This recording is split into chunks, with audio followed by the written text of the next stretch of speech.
First things first.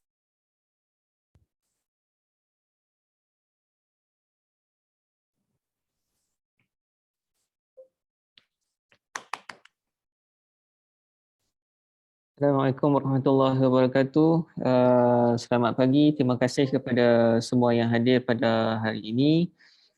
Mungkin bagi pada hari ini adalah berkenaan dengan pengenalan Mooc. InsyaAllah akan disampaikan oleh Prof. Fauziah. Dan tanpa melengahkan masa, saya dengan hormatnya menjemput Prof. Fauziah. Terima kasih. Assalamualaikum. Bismillahirrahmanirrahim. Assalamualaikum warahmatullahi wabarakatuh dan selamat sejahtera. Terima kasih Cik Bawi. Boleh dengar saya dengan jelas ke? Boleh, Prof. Alright, alhamdulillah. Saya terpaksa buat ni daripada bilik saya. So I'm hoping that the Wi-Fi in UUM, especially near my area, is good this morning for me to be able to conduct the session. Welcome everybody. I didn't expect ramai sebab rasa macam tiap tahun kita buat pasal pengenalan Mooc ni, but okay, I will try my best, my level best to motivate you to do Mooc.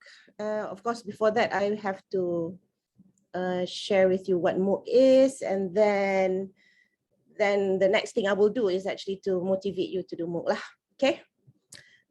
Also, please allow me to do both languages lah. Kalau ada international staff ke?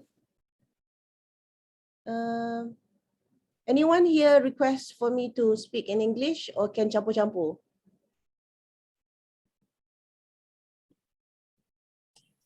Nampak ada Dr. Mahmudul Alam tadi seorang, Prof. Oh ya, okay. So kalau macam tu, nampak gaya macam terpaksa lah mengguna bahasa Inggeris ya. Tapi kalau dia tak ada, bagi tahu kat saya. Nak kena cari pula mana I punya. Give me a moment.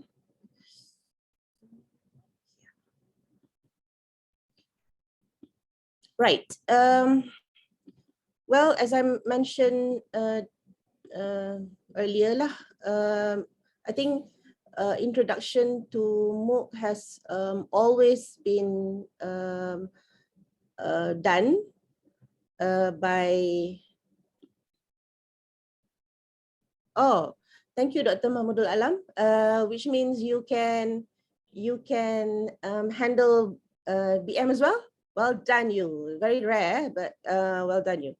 So I will use both languages whenever I feel comfortable lah, and if there's any questions accordingly. As I mentioned just now, we have been sharing this introduction to Mooc, I think almost every year. So, and it's always handled by Associate Professor Dr. Shabani, because he, by default at that time, when we started Mooc, he was the Deputy Director of UTLC, and he was in charge of making sure that UUM was able to deliver the KPIs that the Ministry of Higher Education has set. And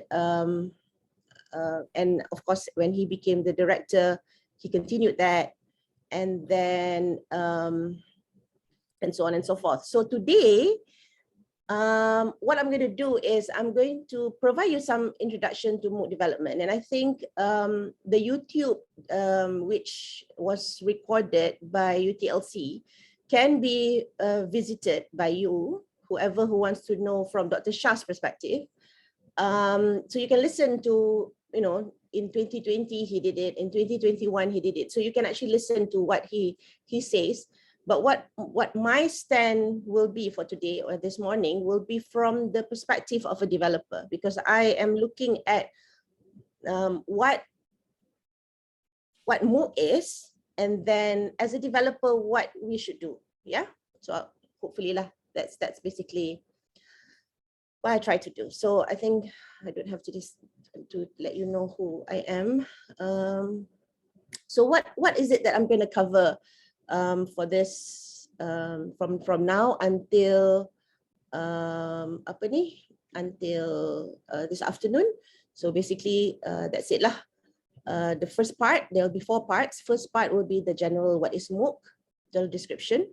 And then when we know what is Mooc, definitely we want to know why do we need to do this Mooc? Apa hal nak kena buat Mooc ni? So I'm going to explain in not so many ways, why do we need to do this, and who benefits, and where and when do we will it help us in our work life. And part 3 will be about me sharing how I developed 2 Moocs for UUM, and share my own perspective and how I plan those Moocs. And part 4 will be our discussion. So hopefully, and I want this to be interactive lah. I mean, I don't want it to be just me speaking and you just listening. So if you have questions, feel free to either write it in the chat, and I'm sure UTLC group, Cik Mawi and everyone will be able to help me if I miss any of the questions in the chat. But I do welcome interaction from the audience. That means unmute yourself whenever you have questions, and I shall try my very level best to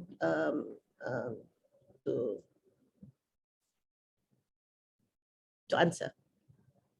Sorry ya, pagi-pagi ni dia macam lambat sikit nak fikir. Alright, part 1. Are we ready? Thumbs up if everybody's ready.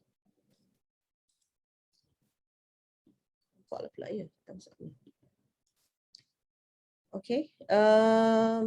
What we will do is we will. Thank you, Ayin, for the thumbs up. All right. Part 1. What is Mooc? So basically, Mooc is an acronym. It is an acronym which basically is massive open online course. So why does it say massive? Because we no longer do the Mooc just for our students. We're doing it for our students and beyond them, which means not just our students, but also people that are interested to know more about, if they are interested about the discipline or the topic that we are doing or the course that we are handling. So it's beyond your existing students in your own classroom. So that's where you are designing it for the mass. Open has a lot of definition to it. Open can mean open to all. However, that open to all can be in many forms. It can be in the form of free, or there is a fee, there's a minimum fee that is required. It's time-based, or it can be open throughout the year. Time-based means you only offer it in certain period, whereas open all throughout the year will be, throughout the whole entire year. So so that's what it means by open. Online, I think all of you will understand what online means, as long as the audience or the participants are able to access the information via reasonable internet bandwidth and technology.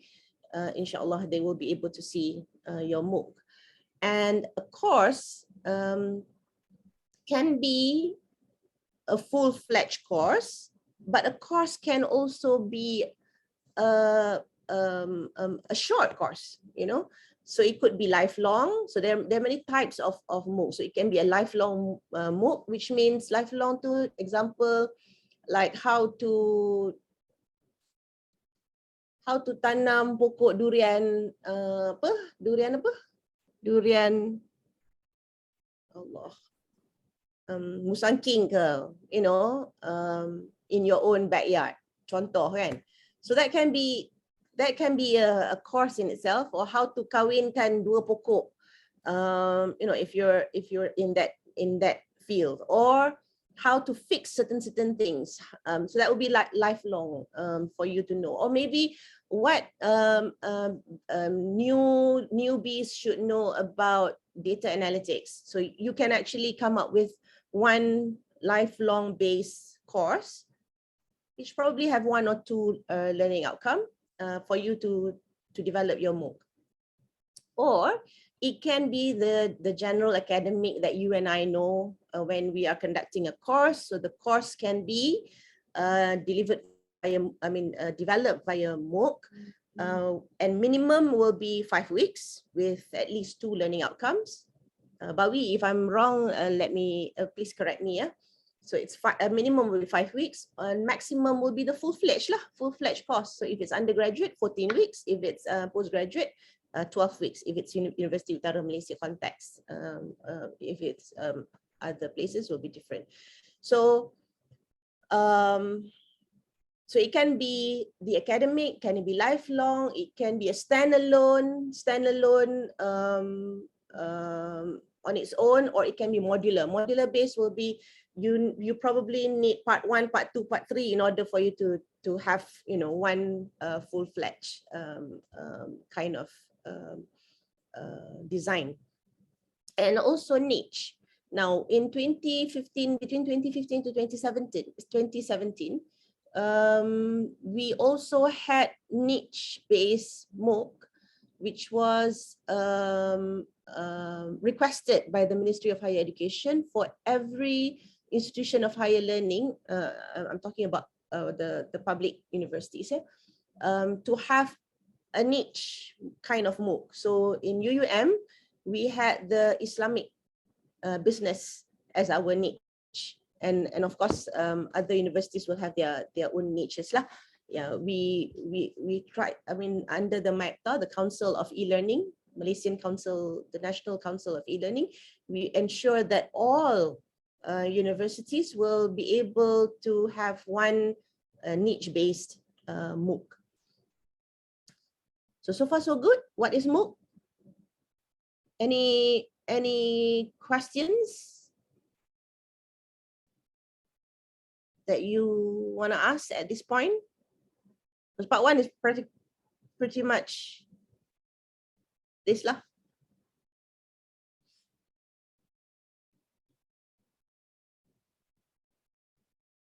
No questions? No questions or no audience?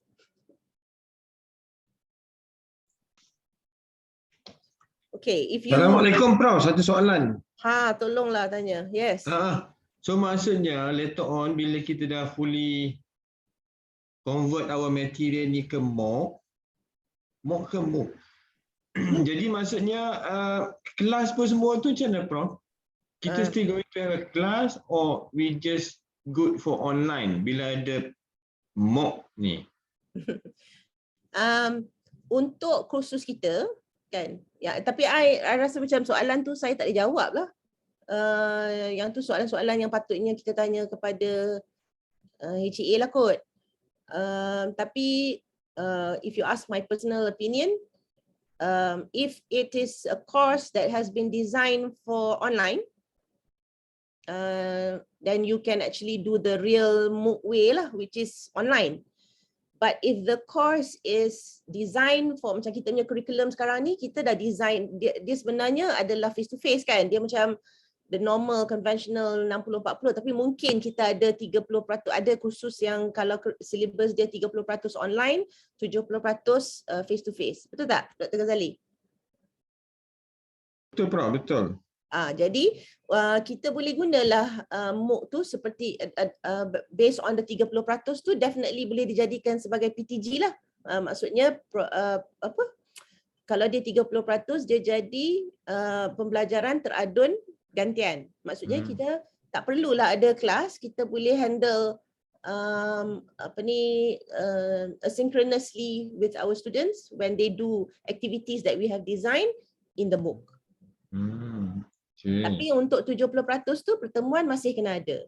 Jadi mungkin kalau kita nak guna dia sebagai macam blended, kind of like a blended because of the nature of our course tu, what we can do is we can have our class normal, tapi bila main tang aktiviti kat dalam kelas tu kita suruh dia buat kat dalam MOOC lah, sebab kita dah design dah aktiviti tu berdasarkan setiap CLO dan setiap minggu, depending lah on how we design our MOOC tu.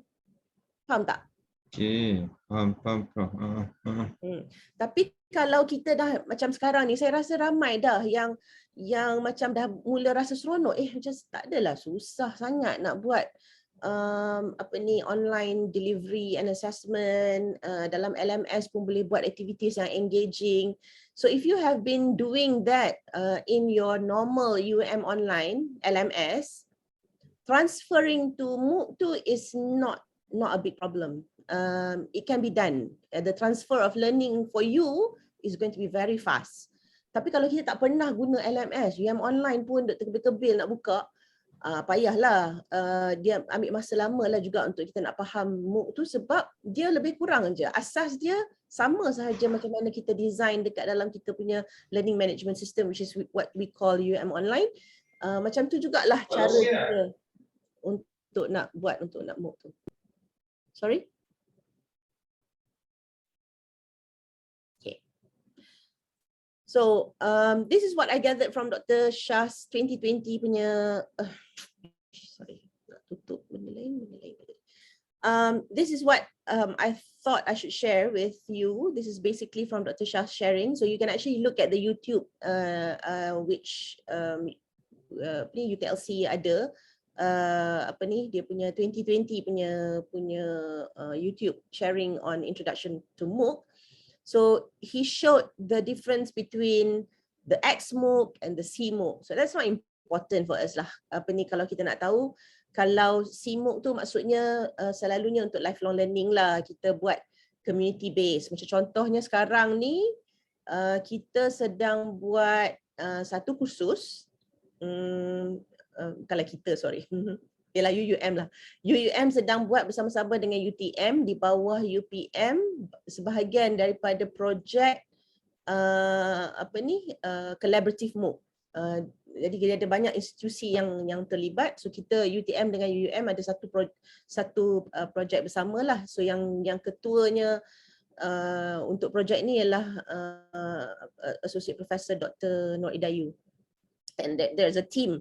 So that's C Mooc. That is a community-based Mooc where we want to design based on a project to enhance people's sustainability ideas about how it impacted their life.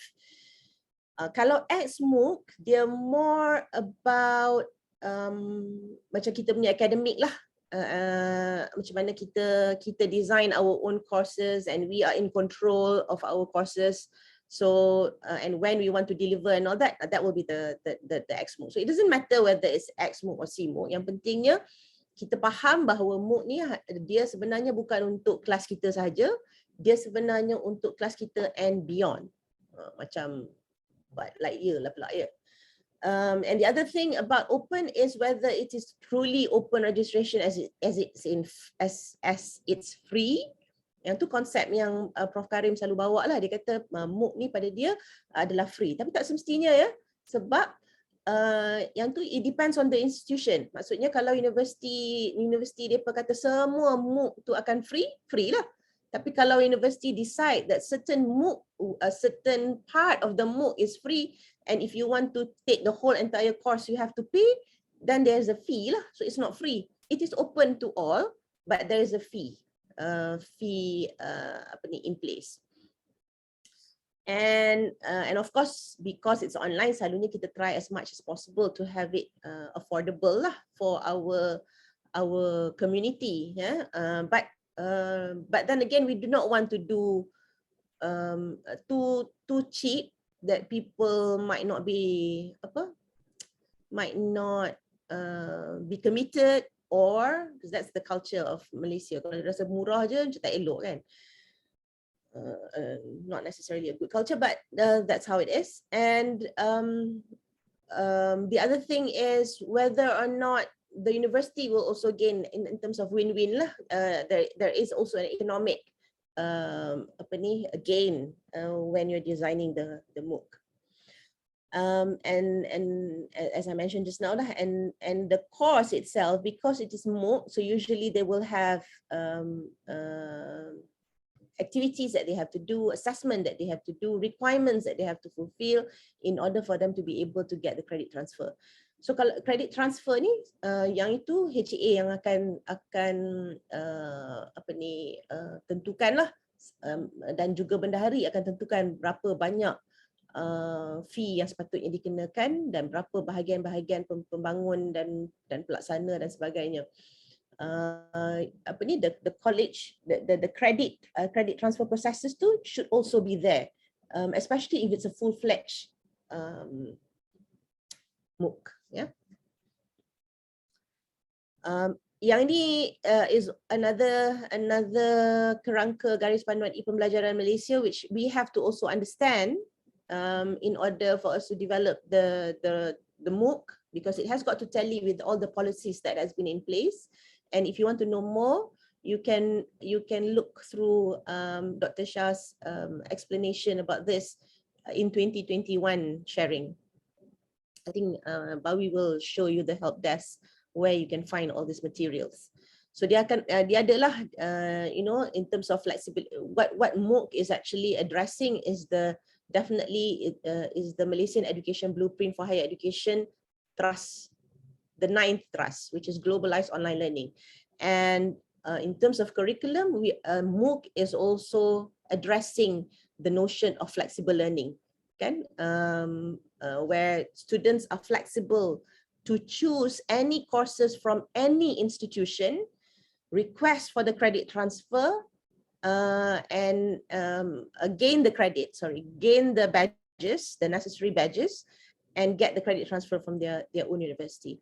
So that was the philosophy and the hasrat, the aspiration of the previous Minister of Higher Education, who started off this Mooc agenda and the policies together with it. And of course, we have all sorts of other things that should be also taken into consideration about when we are designing our Mooc, especially when it comes to the 2022 onwards lah, because in 2021 alone, there are so many initiatives that the Ministry of Higher Education has done in relation to ensuring extensive learning experiences among our students. So in order for us to understand the bigger picture, before we design the Mooc is also essential. Okay, so part 1 is done for what is Mooc. Part 2 will be why Mooc. Kenapa lah kita nak kena buat Mooc ni? Well, there are so many reasons for us to do this Mooc. Number 1, we have the global demands. 21st century skills requires our students to become flexible, adaptable, resilient, innovative, so on and so forth, critical, and above all, also have digital literacy. So in order for them to be able to do all that, we need to also help them to have this ecosystem that allows them to harness those kind of skills that will be relevant to them in the future when they are in the society. Apart from that, UNESCO under the SDG goals also talks about access to quality education, where equality and equity is part of it, and those global demands require even Malaysia to also be part of the global north. Selalunya dia panggil global north ni sebab usually when it comes to technology and the new frontier of education, it's usually the Europeans, specifically the Nordic area.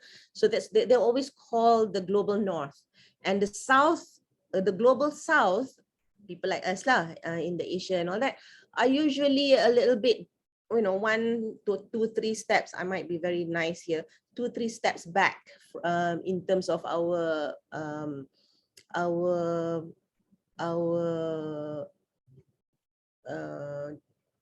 ability, to be on par with the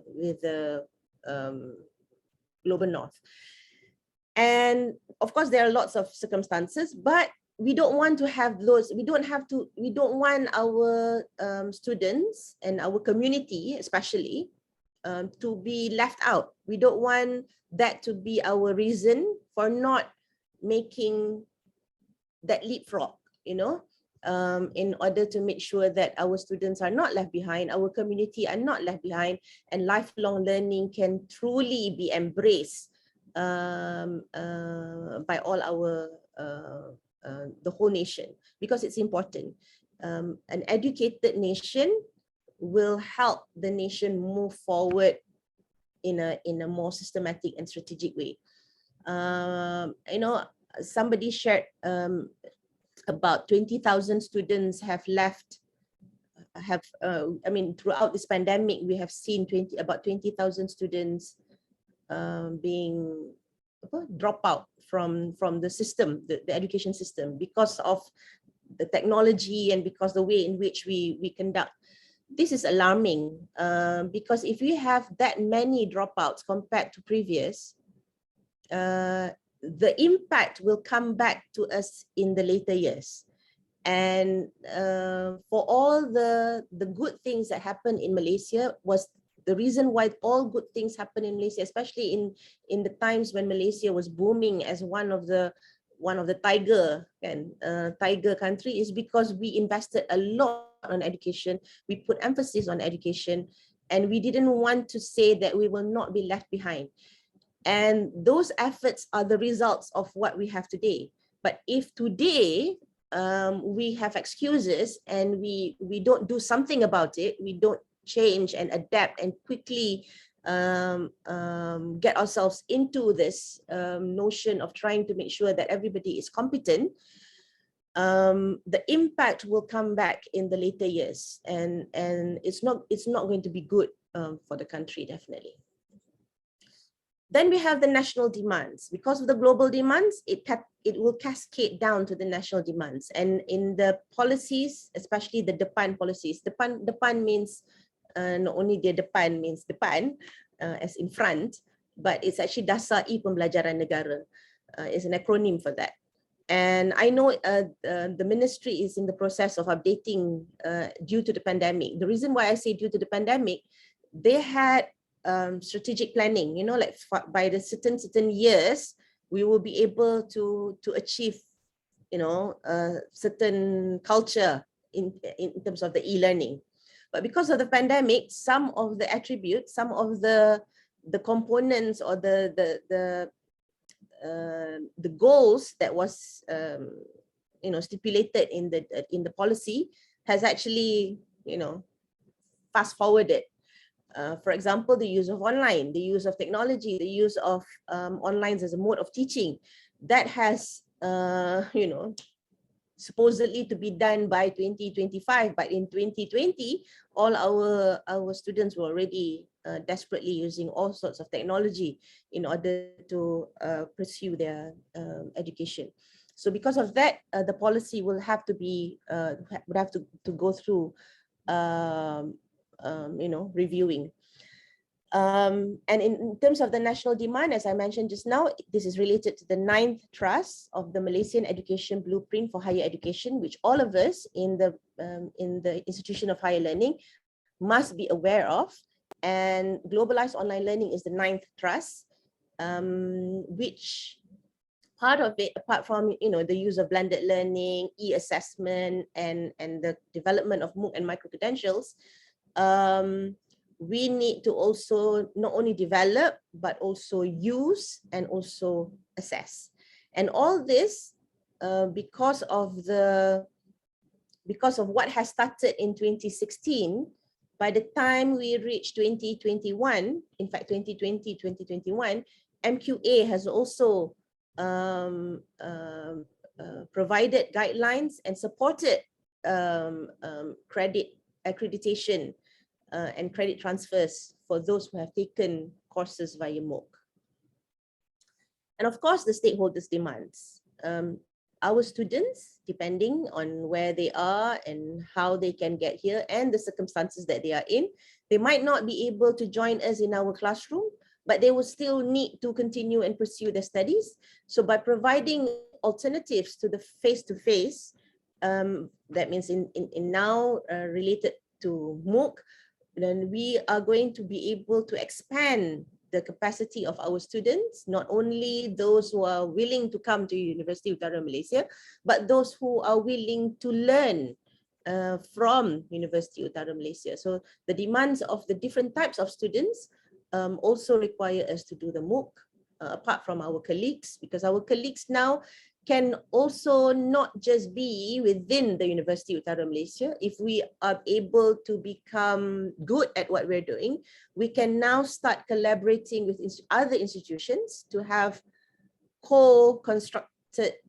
kind of Mooc, which both universities can also offer, the Mooc that they have designed. And of course, the management, society, and industry at large, industry especially for the lifelong learning. So for their continuous professional development in their learning and development sector, industries welcome the notion of micro-credentials and Mooc, so that they don't have, their staff do not have to leave the workplace, but they can still get themselves improve in terms of their competence. So the idea of this and the potential of Mooc is vast. And if you look beyond that, the reasons beyond that, you will be able to see or perhaps develop your own motivation why this is important for us to do. Not just think of our micro classroom management, but beyond that, which is actually the macro, at the macro level. This is what I just want to share about one of the UNESCO future competence and what they say, competence, defined competence. They say, if I can read to you, the developmental capacity to interactively mobilize and ethically use information, data, knowledge, skills, values, attitudes, and technology to engage effectively and act across diverse 21st century contexts to attain individual, collective, and global good. So when you develop Mooc, the chances of them be able to get all this information or these attributes and knowledge will be more accessible, more feasible, because through Mooc, definitely they will learn about how to manage those information, how to have the right attitudes, the right exposure to the different types of technology that can be used for their own development. Acquisition of discrete knowledge, skills, values. Yes, it is important, knowledge, skills, and values, it is important, but it is not critical. So it is not sufficient. What it means here is, when you are designing your Mooc, especially even if you're designing your own learning, even if it's not Mooc, focusing on just knowledge is not enough. So you have to also look at you have to make sure that your students understand what they can do with this knowledge, making it relevant to their own real world context. So when you're designing your Mooc, you also have to start thinking about that. Learners must intelligently make connection across elements of a competence, integrate interactively, apply them to respond to contextual demands, as well as to change their context. So what learners learn is necessary, but no longer sufficient. So in Mooc, when you design, the beauty of having the real Mooc, where you can actually offer to everyone outside your classroom, your students will not only engage interaction and collaboration within the university, but they are now being able to communicate and collaborate and learn from the larger society, the global world that the Mooc can offer. So that also will help them to develop the global mindset, where they can stay in Sintok, but their thinking is the whole world. So Mooc has that potential, because you are allowing diverse learners to come in and the diverse learners to truly interact. So I'm really hoping that the university can see this, although we have been talking about this since 2015, to see the true potential of what Mooc can offer and how UUM can be visible to the world through Mooc. So what is most critical is how they can apply what they have learned.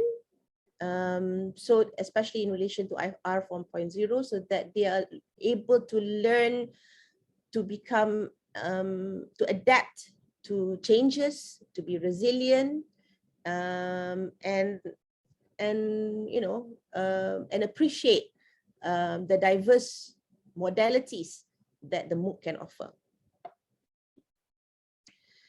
So when you're referring to the competence, this will be the competence lah, which you will be able to see that it is actually connected to our PLO, our learning clusters, which they are called now under the MQF 2.0, where thinking and collaboration and you know, entrepreneurship, all those things are actually relevant. And how STEM, you know, we having our own institution, academy of STEM, is also a notion of how we can actually collaborate between one discipline with another in order to make the knowledge becomes more holistic in nature. So that's also what we call transdisciplinary. And transdisciplinary is definitely the way forward in the future, rather than just the silo way of doing things. That's the reason why the ministry is welcoming the idea of flexible curriculum, where the students are able to even design their own curriculum, just like what UKM has actually started under their, I can't remember what the name of their program tu, but UKM has actually started the notion of, you know, allowing students to actually combine different disciplines that will help them, that they know that will require, that they would require for their future career pathway. Again, this is also another reason why we do our Mooc, but of course, every time when this is mentioned, people always say, oh, we don't want to hear about the KPI. But then again, people are also governed by KPI. So the development of Mooc will help your pusat pengajian, but I think in you as a developer, the KPI is secondary. What is important is, why do you want to develop that Mooc for your students, for your community? Because the KPI will come in the minute you complete your development naturally. So don't focus on the KPI, focus on the reasons behind why you develop your Mooc, so that your Mooc becomes relevant lah to your students. Okay, I'm already in part 3. So before I go to part 3, is there any questions from the audience? Maybe I'll stop sharing and get some feedback. Any questions? Prof, good morning. Morning, Dr. Kana. Prof, I thank you for your sharing.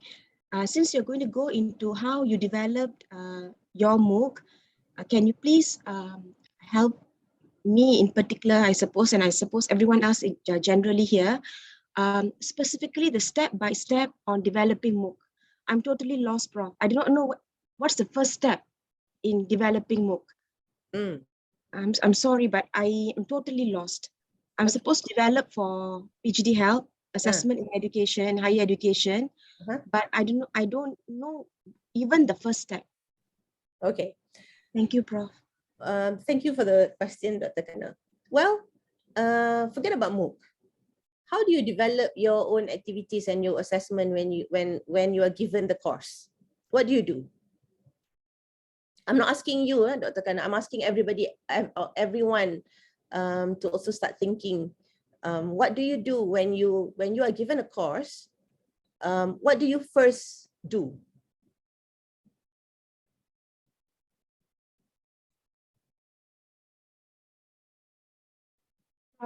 I'm just sharing my experience. Mhm. I align all the CLOs to the assignments, CLO assignment and the soft skill. I like to put it in a table so that I can see the big picture. Then I look at the activities that will help me, that will help the students in their assignments. Mhm. So that's what I do, Prof.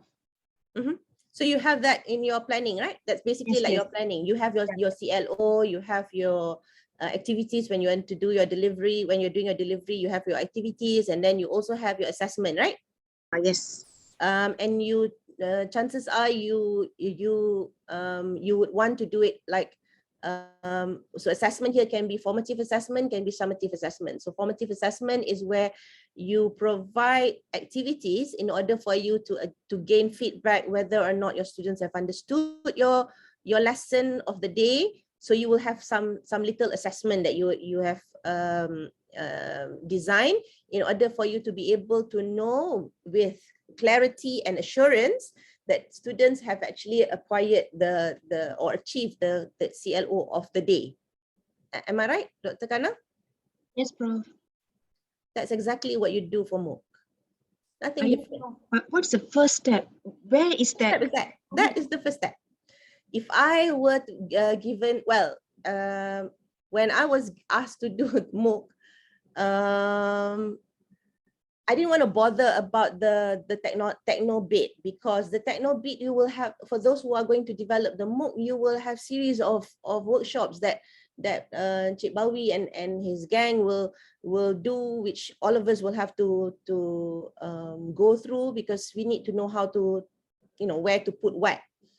But the main thing that we need to know, the main, to me, the crux of all that is your design of your course. So the design of your course, like you normally teach, will depend on the CLO, the learning outcome, the topics, the activities that you want to do throughout the weeks, depending on how big and the scalability of your Mooc.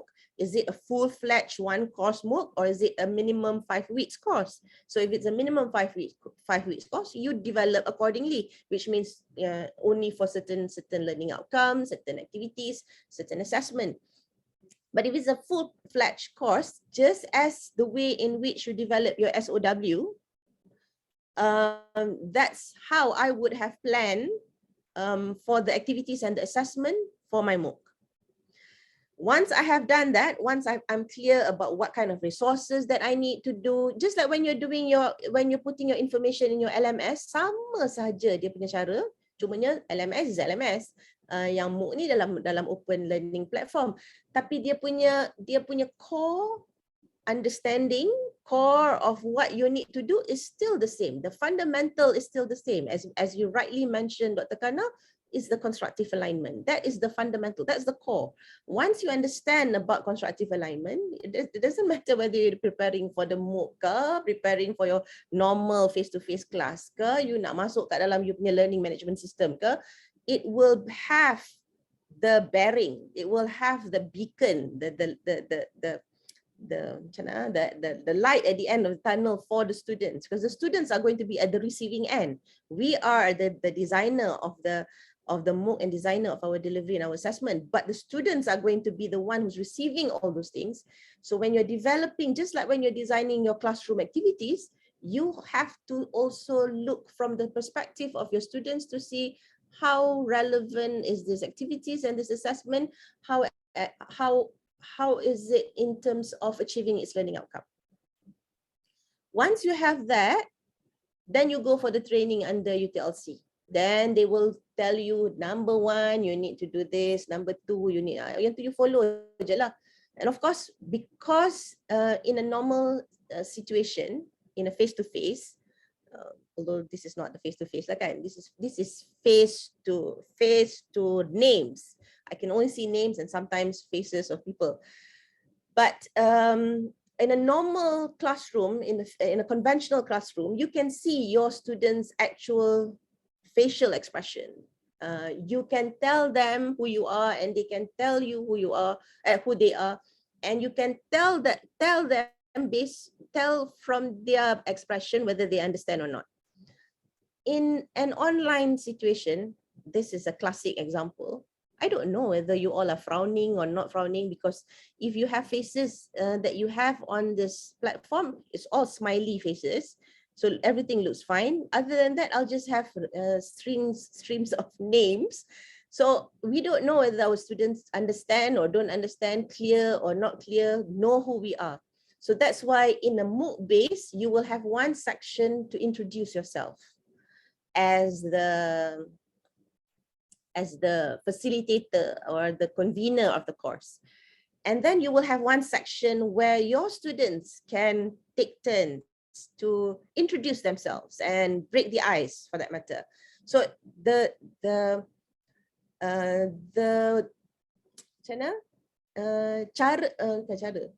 falsafah dia sama. Dalam kelas pun we will do that. We will have breaking the ice where I will introduce myself and then I start asking my students what their names are so that I can remember their names, and then I can call them when I feel like it.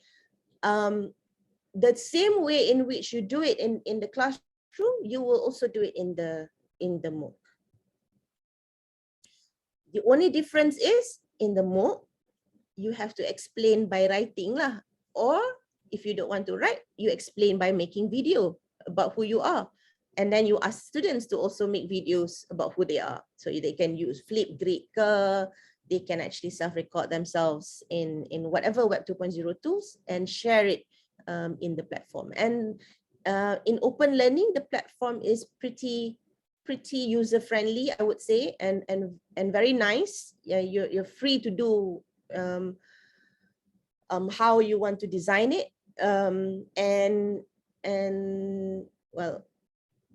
I like it. The students that I have also like it. If they don't like it, it's not because of the Mooc, it's because of something else.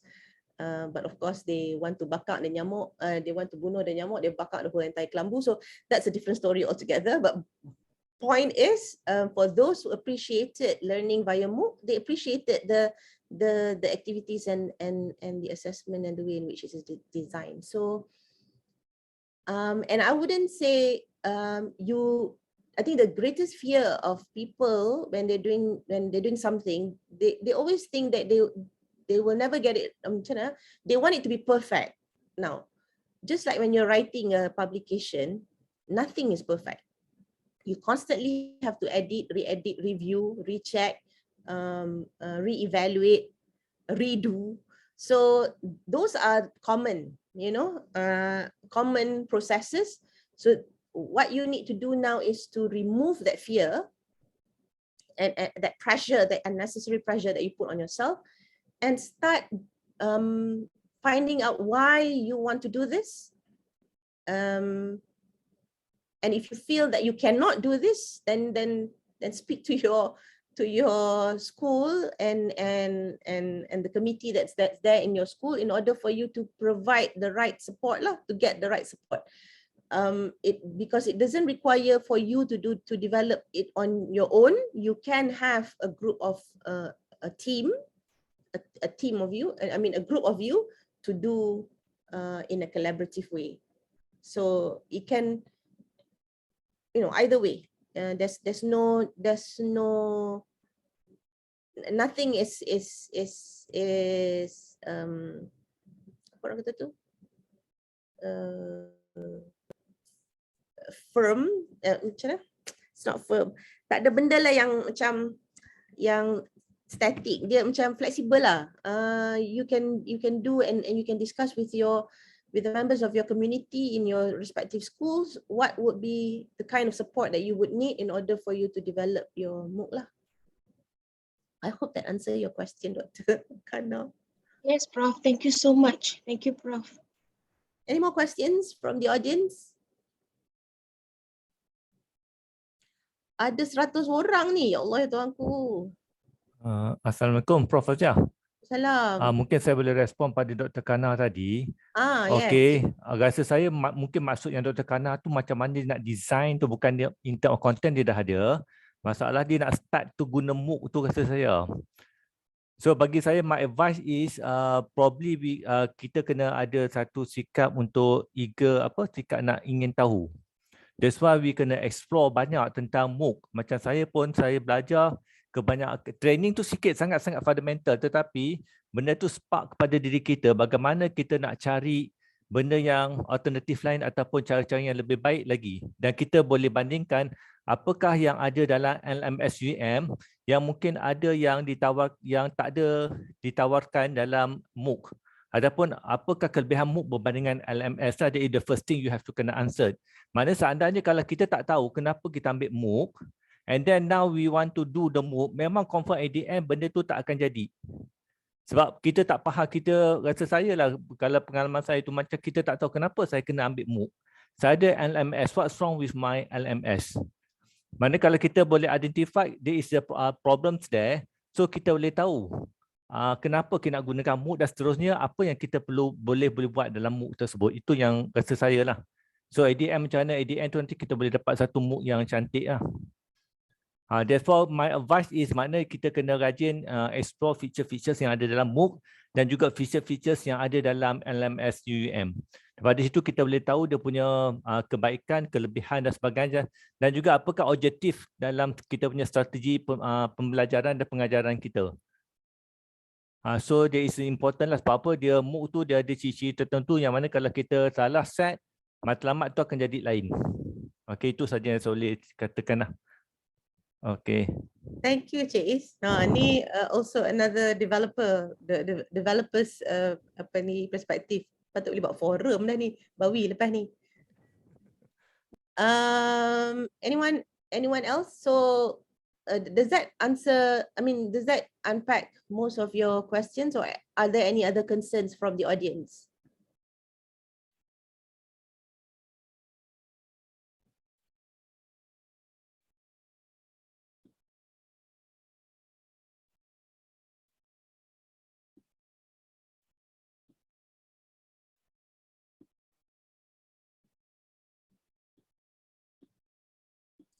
Maaf Prof. Ya, saya. Boleh saya bertanya? Boleh. Okey, berkenaan dengan Mooc ni, kita nak sefaham saya lah, subjek ataupun course yang ditawarkan adalah bergantung kepada department dan school lah kan. Macam mana kita nak pilih niche tu? Maknanya adakah niche tu berdasarkan apa yang universiti telah tetapkan ataupun ada kelonggaran untuk mengeluarkan niche sendiri ataupun yang ada opportunity lah. Macam mana tu? Maksud doktor macam mana ya? Niche course. Kalau dia niche course, universiti boleh tentukan, fakulti boleh tentukan, pensyarah boleh tentukan. Yang saya share tadi pada tahun antara 2015 I think it was 2016 kot, tak silap saya, 2016 2017. Kita telah dimandatkan oleh Ministry of Higher Education untuk menyediakan niche based Mooc, di mana untuk UUM kita diminta untuk buat Islamic Business Studies. Betul kan Bawi kan? Ya, betul. Jadi that was our niche lah for UUM at that time. So sekarang ni kita dah tak terikat kepada Kementerian Pengajian Tinggi sebab dia dah tak kisah dah. Masa tu dia nak menggalakkan pembangunan Mooc ni. You know, the minister was very how shall I say, energetic and very committed in making sure that this Mooc agenda is carried forward. But now they know it is already encultured. They assume lah it's already encultured, but since we started in 2015, sekarang ni dah 2022, takkanlah tak enculture lagi kot pada Kementerian Pengajian Tinggi lah. Sebab itulah dia tak kacau kita dah, dia tak kacau universiti. So it's up to the university lah nak fikir niche apa yang sesuai untuk kita bangunkan Mooc. Sebab macam betul lah macam Encik Is kata tadi tu, kita kena faham kenapa kita nak buat Mooc tu. Macam saya cerita tadi lah kan, dia ada banyak potential untuk Mooc ni. So kalau kita faham dia punya hasrat yang sepatutnya kita ada untuk kita nak develop the Mooc tu, that will give us the motivation, the drive to make sure that we complete the Mooc lah, and we can see apa lagi niche dekat dalam UUM ni selain daripada management ke apa ke. Kalau management pun what kind of management that orang lain tak pernah buat, you know. So kalau dia macam sama je macam in doing research or publication, sama saja. If you can develop your niche, chances are people will seek to come to you to learn. Betul tak? Betul-betul. Jadi kalaulah Mooc tu pula ada fee, banyak duit universiti boleh buat. Faham. Baik. Terima kasih. Sama. Ada soalan lagi? Any more questions?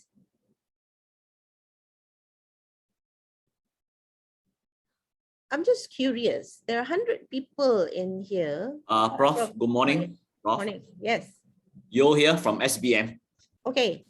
Prof, so far what is the receptance of this among our student community? Student aware ke benda-benda? Saya pernah tanya benda ni. Student ada yang I mean before COVID, because I also ada follow Mooc benda ni untuk orang luar lah, bukan yang UUM Mooc lah. And I found that wow, their Mooc is really very interesting because they walk us through alone. You know, we are not with anyone. No, we are alone. It's a very lone learner. So the material had to be developed in such a way that it really got you lah. And at the moment, me and my other team member also been tasked to develop one Mooc for our 2U2I. And I found it's very challenging because nampak senang, tapi bila buat sebagai developer ini, I garuk kepala lah. But as just now, Dr. Kanage said just now, what is the first step? The first step kami tahu lah. But the content part is the problematic. But how about the student reception on this matter? Do you have any feedback? But for our Mooc that we develop, the student have to take it is apa kata hybrid learning lah, pengajian teradun lah. They have to take is a 50%, 50-50. But what do you think about this thing? What is your take? Okay, thank you, Dr. Yo, for the question. And actually, I did a research based on the Mooc that I did for my students. For the 2 courses that I did. One of the course, all my students appreciated the Mooc, but they still wanted the face-to-face because they felt that they paid for us to come to to do the face-to-face. Yang ini I didn't do this when during the pandemic. Fair enough. At the minute I developed my Mooc, I used it with my students. Okay. So there are times when I say, okay, do the activities in the Mooc, and then we will discuss it when we have the face-to-face lesson. When it's 30% online, they were actually doing the Mooc on their own, as what you explained just now. The lonely alone discovering what they need to do. Although we have to, although the way in which we design is very conversational, as if you are talking to the student, but they have to do it on their own. Which requires them a different kind of learner perspective. They cannot be the guided kind of learner that we usually have in our classroom. In our classroom, they can not come. They can come to our class without even reading, and then they can still listen to us, and then try to dapatkan apa yang sepatutnya the lecturer nak cakap, and then finally get some rough idea about what's going on. But in a Mooc, if you do not explore, you will not know. True. Yeah. You know, so the onus is really on you. So it requires a different kind of perspective, a learning perspective, which is what we call the self-determined learner or self-regulated learner, where they have to regulate their own learning. They must be determined to seek the information. So for our students, when I did it before pandemic, the students appreciated the Mooc because they can, the thing that they liked most was the fact that they can revisit the activities and the resources many times at their own leisure. at their own time, and they can see the flexibility of it. They don't have to come to class or whatever. They can do it whenever they feel that they are free and able to become engaged. But because they felt that they have paid to come to class, they didn't want that exposure alone. They still wanted to see the lecturer in person. They still want to come to class, and they still want to collaborate. So that's why in my writing, I said Mooc is not meant for everybody. Mooc is meant for those who want to learn online in an alternative way, because they cannot come to the institution. They cannot come to the learning institution. The institution learning come to them. True. You know, because I first exposed myself to this Mooc when I ambil PGD Health, right? So when I went through all those things, well, I really learned. I really learned. So the intention to learn must be very strong there, right? The intention to learn must be the intentional learning must be there. You intend to learn. That's okay. One more thing, we developed this in coexistence with our class. They are Mooc that there's no class, as you said, it's a lifelong learning and things like that. Okay, for us, our Mooc in UM is in the context of supporting or complementary, playing a complementary role. Is that correct? So if that is the case, is that the content we put in the Mooc should be very different from the Mooc for people who actually self-learning, they open, maybe some of them even pay fee for that. But our student here, we develop Mooc because it's part and parcel in response to the global trend. People have YouTube. Sometimes students say, no need, sir. I have YouTube. I have Mr. Uncle Google. Why we need to go for the Mooc? But we say Mooc is for our subject, right? You can go free willy, get all the things in the internet. But here we develop for you. So that is sometimes the question raised by student. But as you say just now, most of them appreciate lah. We develop it for them and for this subject. So what is your take on this? Well, again, depends on you. As I say, you is the you as in the institution lah. If you find initially, yes. Now we created the Mooc as a supplementary, as you said. True. As a supplementary. But if you think that, so when you're designing Mooc, never design for supplementary. Design it for the real Mooc. Okay, all right. Once you feel that the students are, the faculty, the school decides that, okay, we can do our curriculum review, and certain courses can be delivered, full online.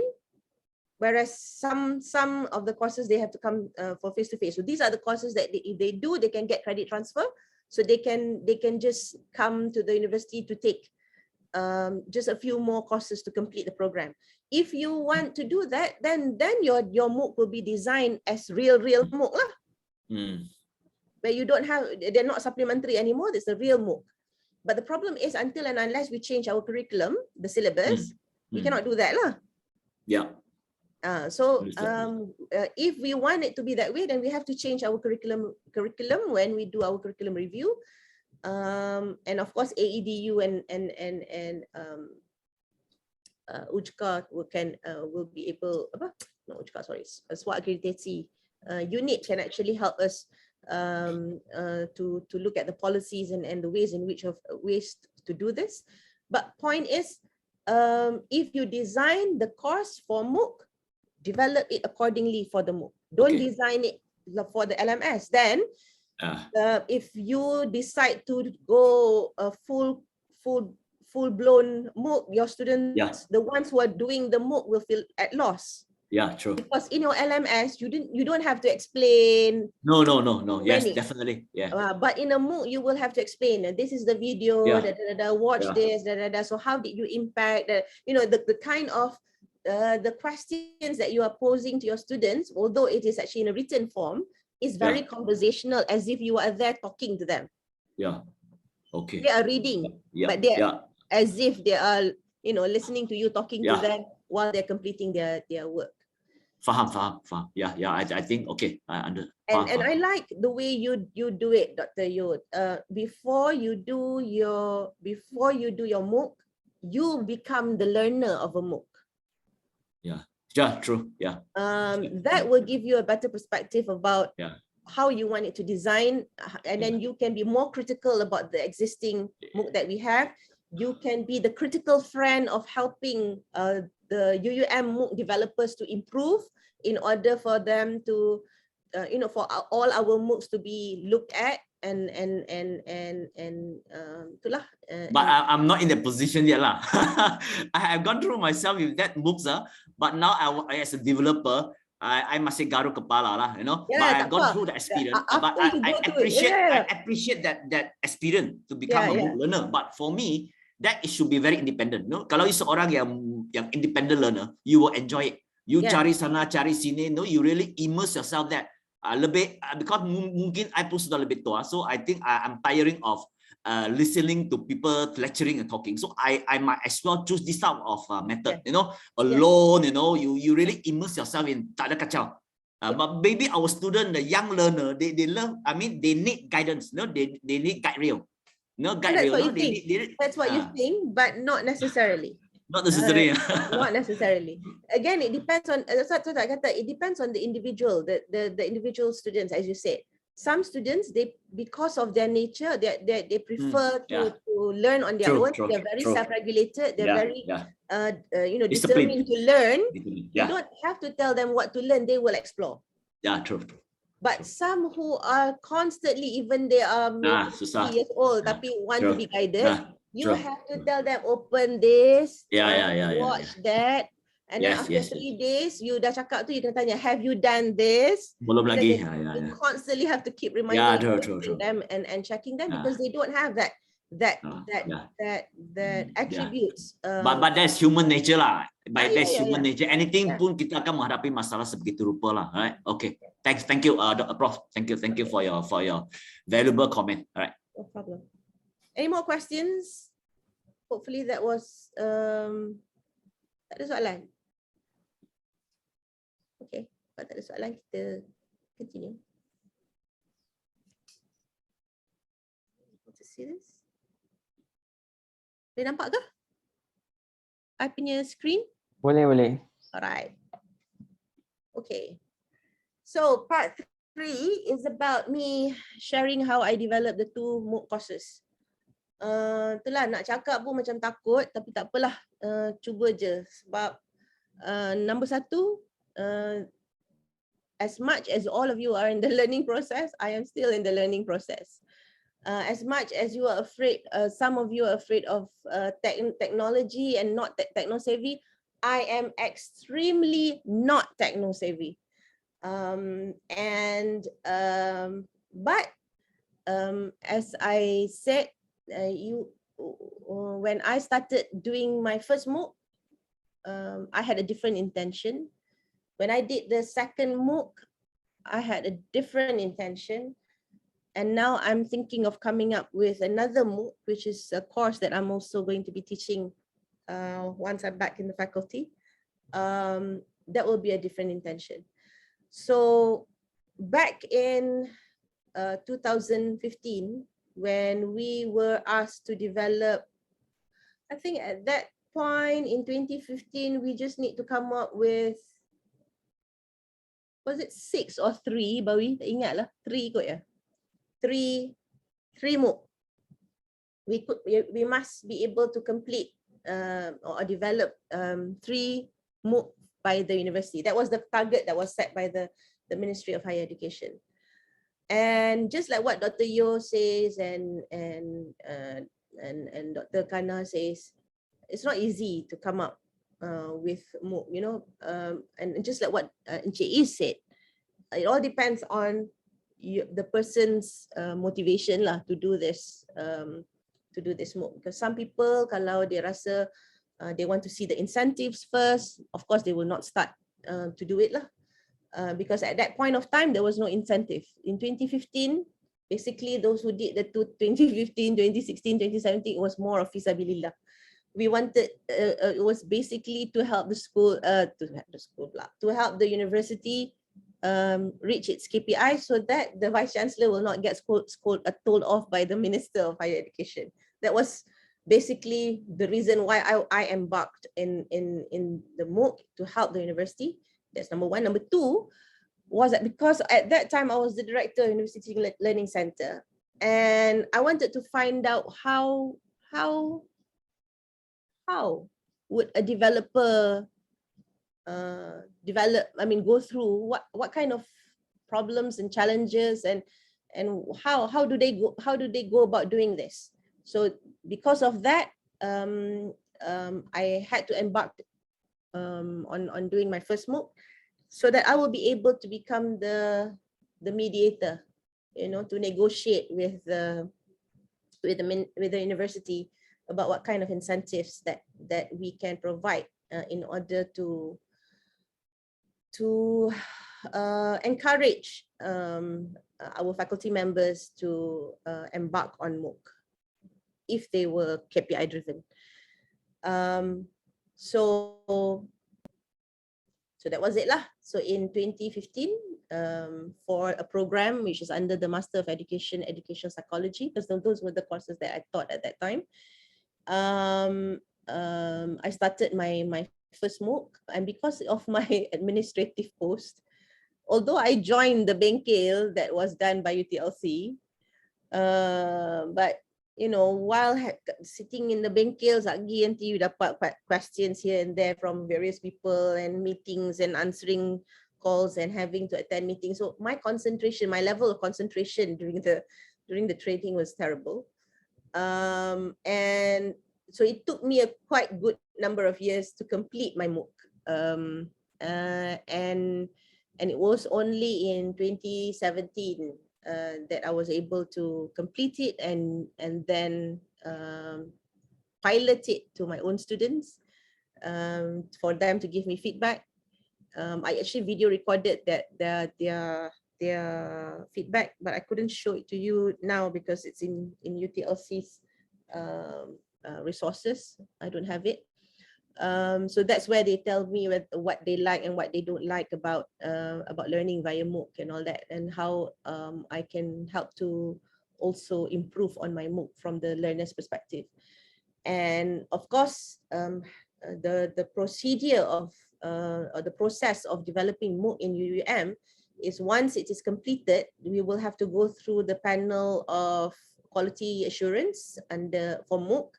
So there will be a panel of experts and technology that will look at our Mooc and give us comments and improve for us to do the improvement. So upon completing the requirement by the panel and getting clearance from University Teaching Learning Center, then only we can launch as in we can declare that the Mooc has been completed. So it's through those period of doing it and realizing how difficult it is to design and develop the Mooc, and that's when we fought for until JPU.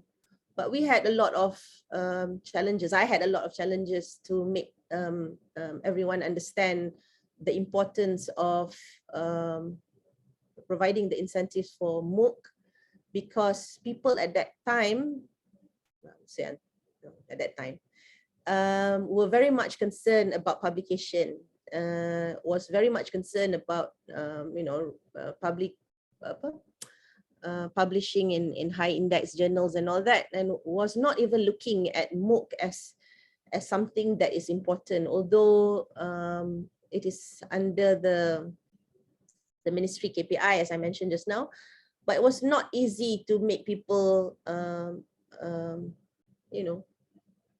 understand, and only I think in 2018, 2019 that things became materialized, and that was also because by then, by 2018, 2019, based on the Depan, it has already transferred to the phase 2 of Mooc, where you are now able to do the credit transfer you are now able to offer the Mooc, and that's where everybody started realizing that incentives need to be given in order to promote and to develop more to meet the KPI.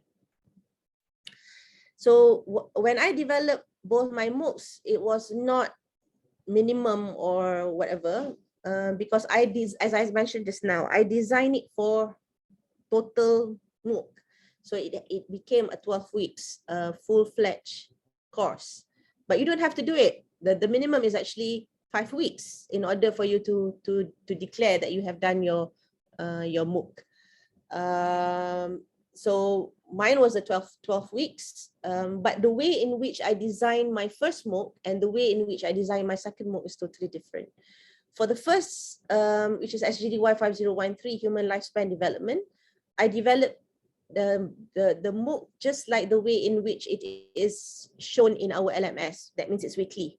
You know, week 1, week 2, week 3, week 4, week 5. So there will be resources, activities, assessment, resources, activities, assessment. But for the second course, which I developed in 2018, that was the year that I managed to get myself off the administrative post, and I was able to concentrate to develop the Mooc and for the postgraduate diploma for higher education, learning, teaching. And I think Dr. Yo is one of the students who joined PGDHLT, and the second Mooc was the SGHE 5053, Understanding Learners. And that Mooc I developed and completed it within 3 months. Total development was actually 2 months, and the next month was just to send to the panel for panel of experts in order to tick it off.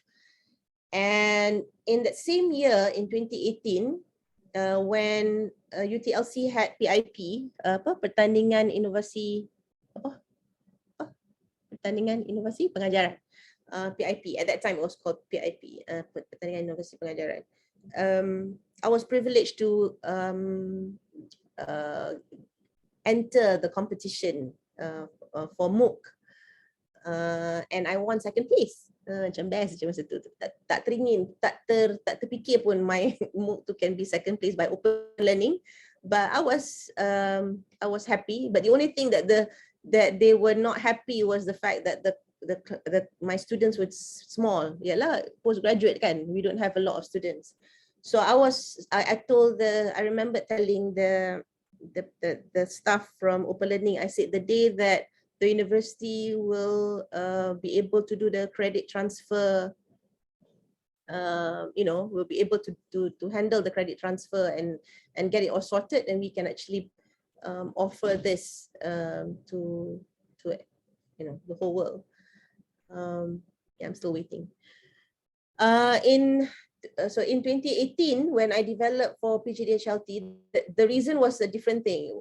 Satu also because dah naik share dah, I know already how to do the first time around. So the second time, in terms of transfer of learning, is pretty much clear cut. But I decided to change the way I developed the Mooc, this time in a modular format. Modular format in the sense that it is now by CLO.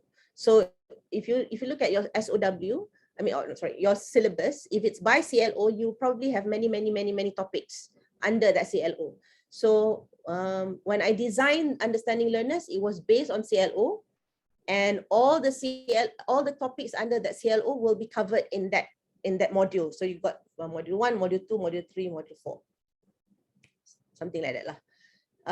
And the reason why I developed using open learning pula is because for PGDHLT, my students are actually lecturers. So we started using LMS initially, our UUM online. And then I can't remember, I think I got 36 students in the classroom. So there were 37 instructors, including me. Sebab our UUM online cannot register them as students, but can identify them as also lecturers. So there are 37 lecturers. So payah lah in order to use the LMS, because we don't want somebody to actually tweak the information that's already designed in the LMS. So that's the reason why I had to seek for another channel. And because I have done Mooc at that time via Open Learning, I thought that Open Learning was also very user friendly to me lah.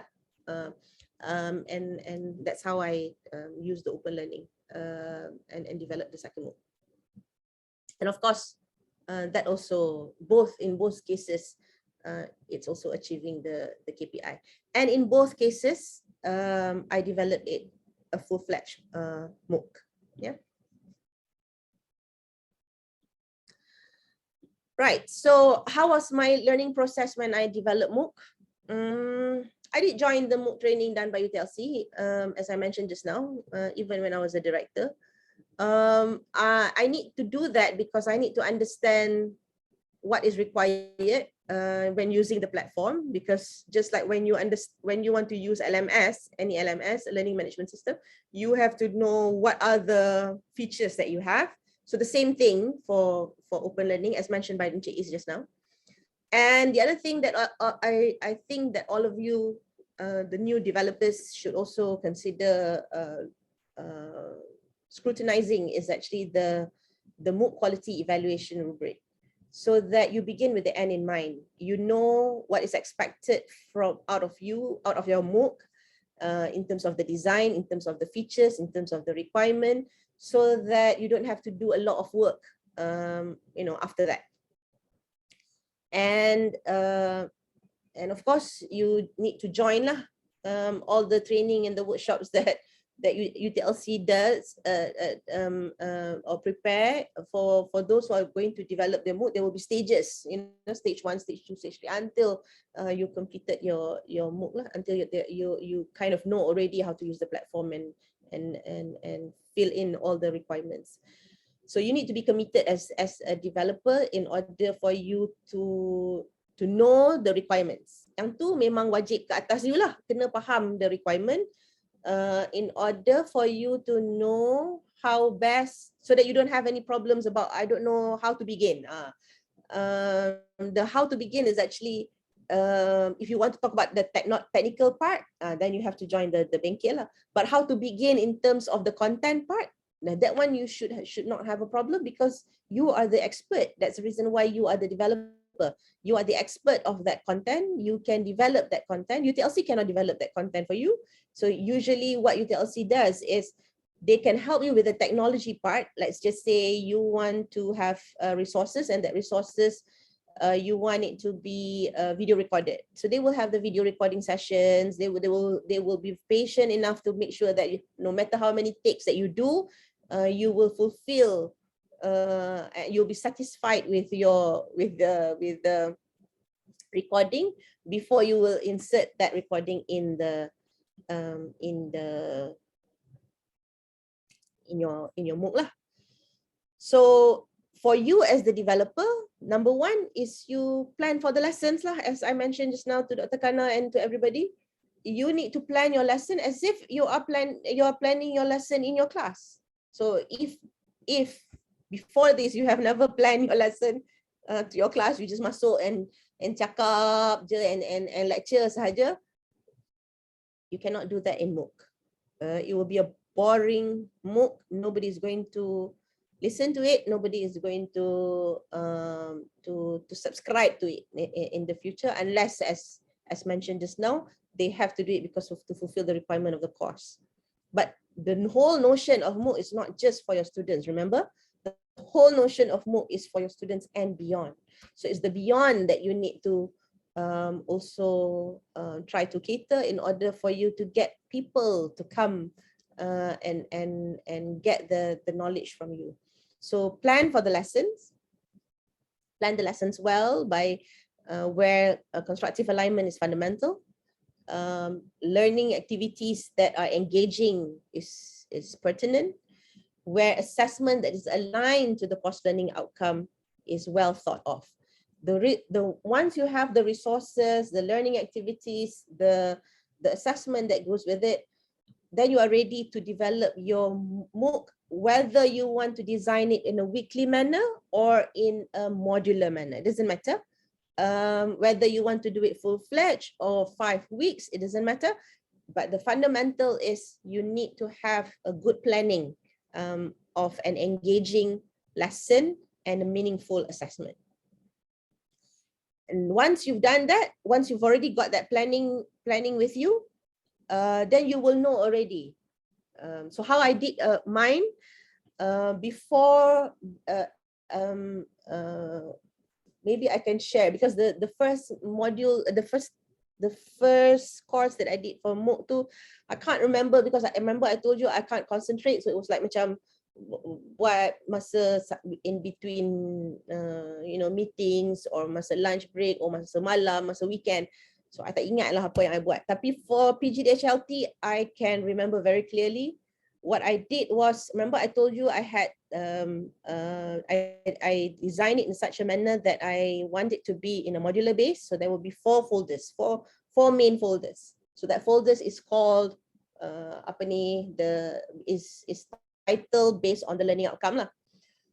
And then dalam topik tu pula, in that main folder, let's just say module 1, I have subfolders, and that subfolders are the topics that's related to the apa ni, to the main folder tadi, to the learning outcome.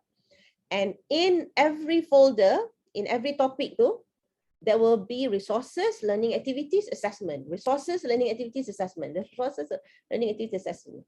So when I go to the Bengkel, I have all that already. You know, first I have the planning in my A3 paper, and then I put it in all the resources and all the activities that I have designed in the folders whenever it fits.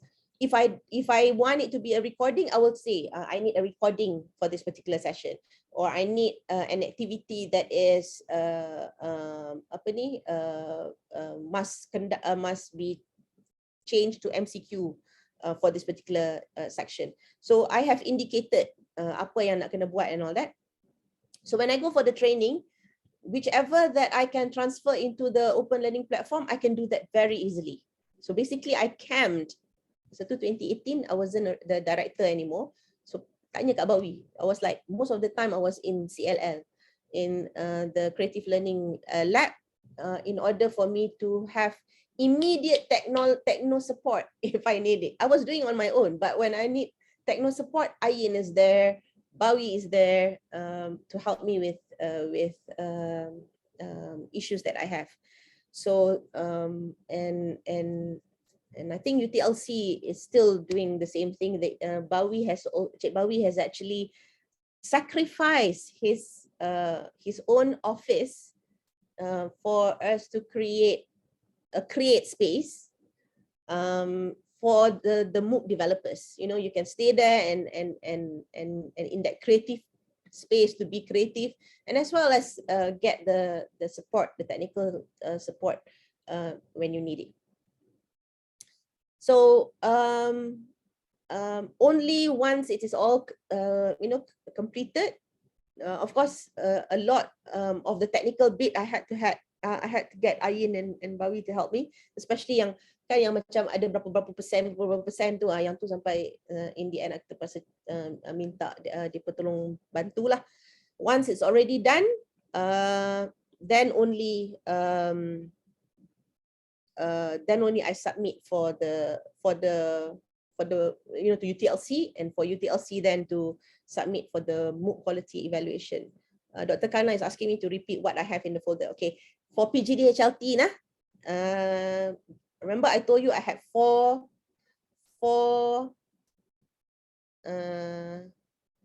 Bawi, yang ni Zoom Ya, Zoom Prof. Pasal kita tak ada whiteboard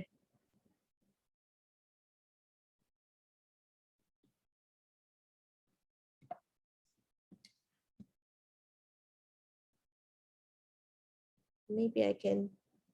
Okay, tak apalah. I will show it visually. I have one. Remember I told you I had 4 learning outcomes. So I changed. I put the topics based on the learning outcome. Learning outcome 1, learning outcome 2, learning outcome 3, learning outcome 4. Nanti maybe Bawi can show the example of the PGDHLT. Then in that, before I masuk kat dalam my open learning, in my own computer, in my own desktop, I had the one folder for learning outcome 1, one folder for learning outcome 2, learning outcome 3, learning outcome 4. In that main folder, there is a subfolder for the topics. Remember I told you when it's learning outcome, if you look at your syllabus, it will be tallied, the learning outcome will be tallied to your topics. Betul tak?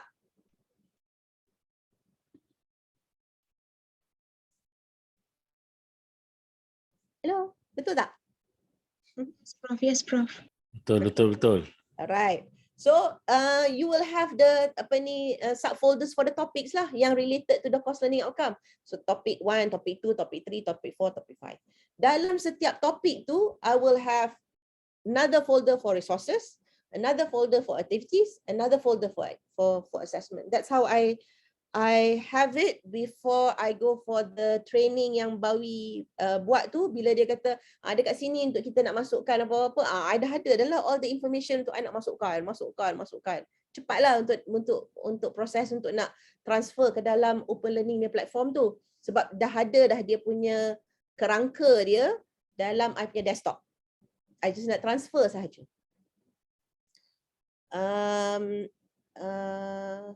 So every topic tu akan ada lah dia punya resourcesnya, akan ada dia punya activities dia, engaging activities dia, which is actually student-centered learning, try as best as possible to relate it to their context so that it becomes a real world context. So semua benda-benda tu I took that into consideration. And then the assessment, whether I can actually use quizzes ke, nak buat quizzes ke, ataupun I nak buat alternative assessment ke, whether it is formative or summative ke. So all this is actually part of the information that I had in my own computer. So when I went for the training, all I need to do is just transfer. Okay. So that's how I got it all started. And believe me, when you are, itulah dia kan macam you kena shock sendiri lah when you're doing this. You macam rasa macam best je. Lepas tu you start talking to your colleagues, and I had Dr. Sari lah to be my critical friend. Always is, always was, and always is, and always will. We will talk about it. I see I have this idea. Is this okay not for us to for me to do this? And that's how I fine tune those activities and those kind of assessment before I actually put it in the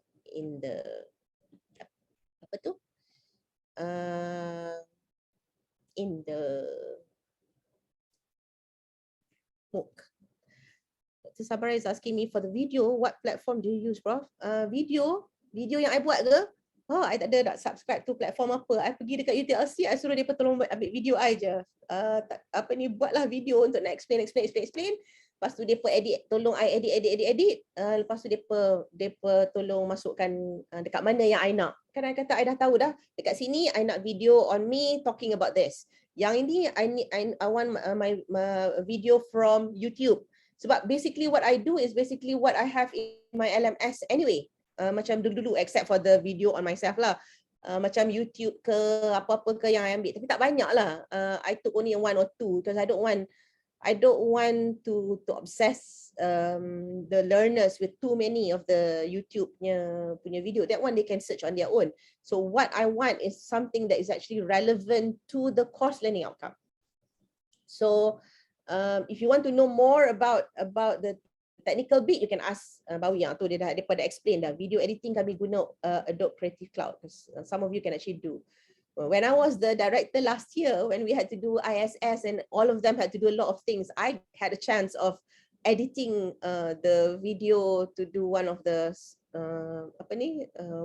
scene untuk ISS, and it's kind of easy. I mean, for people like me yang not techno savvy pun boleh buat, and macam boleh lah sebab nobody realize that it's actually from me. People think that it's actually Bawi's work, so I find it very comforting to think that it's of good quality lah juga lah in a way. shot sendiri. Remember I told you, you have to shot sendiri. You rasa macam you suka je apa yang you buat tu. Tapi bila you dapat feedback from your students, that's where with open mind, you want to improve what you have done so that other people can benefit it more and more and more and more. So in a nutshell, when you receive back your feedback from the panels, that's where you improve. And then what I do is I always pilot. I pilot it with my students and see what they think about it. And then only I tell UTLC, okay, ready to launch once I have done. So it's the panel is not also my avenue for receiving feedback. My students are the ones that will be also important for me to give to gain feedback. And then I can begin the process. So that in order for that to happen, just like what Encik Is, insyaAllah Doctor, Encik Is says just now, you have to be creative. So in order for you to be creative, you need to think. In order for you to get your momentum to think, you can also use what Dr. Yu did. Be a student in other Mooc outside of UUM yang elok-elok tu, yang from the established universities, and see what they do to get some idea.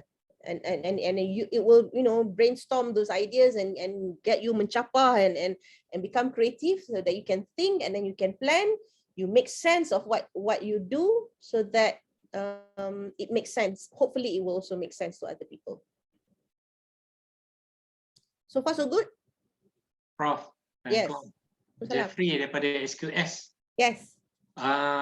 Saya sebenarnya berminat untuk buat, tapi my biggest problem is to speak in English. Ni baru cakap English pula. So boleh tak kalau misalnya kalau Prof pernah jadi pengarah UTLC kan, in case kalau kita buat bahasa Melayu, boleh bahasa Melayu, sebab saya tak suka pakai skrip. Bila pakai skrip dia jadi macam kita macam terikut-ikutlah skrip tu kan. Jadi boleh ke kalau kita buat dalam bahasa Melayu, lepas tu bila editing video tu buat subtitle? Boleh? Boleh lah kiranya. Boleh. Okey, tak apa. Nak confirm Janji ada subtitle lah. Kalau tidak hanya di Nusantara je Pak. Itulah saya concern yang tu lah. Ada tinggi Indonesia saja. Okey, tak apa Prof. Terima kasih. Alright. So it doesn't matter. Even you sign language also can. But you must have the subtitle so that inclusivity. Sebab tu sekarang ni sebenarnya kalau kita ada